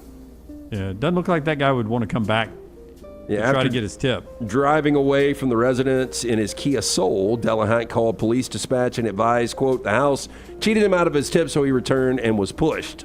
Now, Delahant, who smelled of booze, admitted to drinking at his home before returning to the client's residence. I mean, how much was that tip going to be? Was it even worth the trouble? Not enough for a gun to get involved. Yeah. Do we have breaking news? We do. Uh-oh. That's all I got in trash. All right, breaking news, Brownie. The first college game day, which will be, and these are Breakline glasses, Breakline breaking news. Great Father's Day present. TNR 25% off. BreaklineOptics.com. TNR 25. The first college game day of the season, which will be Lee Corso's final show ever, will originate from Columbus, Ohio, Texas, Ohio State. I thought it had already been announced. Yeah, Tallahassee. I thought so too. Nope. Brett McMurphy said, expect it to be Tallahassee. Swing and a miss. Well, Brett McMurphy was incorrect. Yeah. College game day announcing that they are going to Texas, Ohio State week 1. Yeah, which made sense because that is the most put on headgear in the history of college game day. Brutus, second only to Big Al, and the game not being on ABC, ESPN is why people believed maybe that it would be Tallahassee, where Alabama, the second most put on headgear, and Lee Corso's school, Florida State. And it would be close to Lee's house. He wouldn't have to travel as much, but he'll go to Columbus one more time. That official from College Game Day today, week 1. 74 days from week 0, so that puts us 81 days from that first College Game Day, the last ride for Lee Corso there. That does it for our show today. This hour has been brought to you by our friends at Champy's. Champy's world-famous fried chicken, Highway 119 in Alabaster. Penn and Grace later on at 12:15. We've got a meltdown later on at 2 o'clock today. And Champy's for lunch and dinner all the time. That chicken that's brined overnight, cooked to order, Mississippi Delta recipe, tamales, and so much more. Go by and see Sterling. And when you leave there, tell him, hey, Sterling, God bless you and God bless America. We'll see you tomorrow, folks.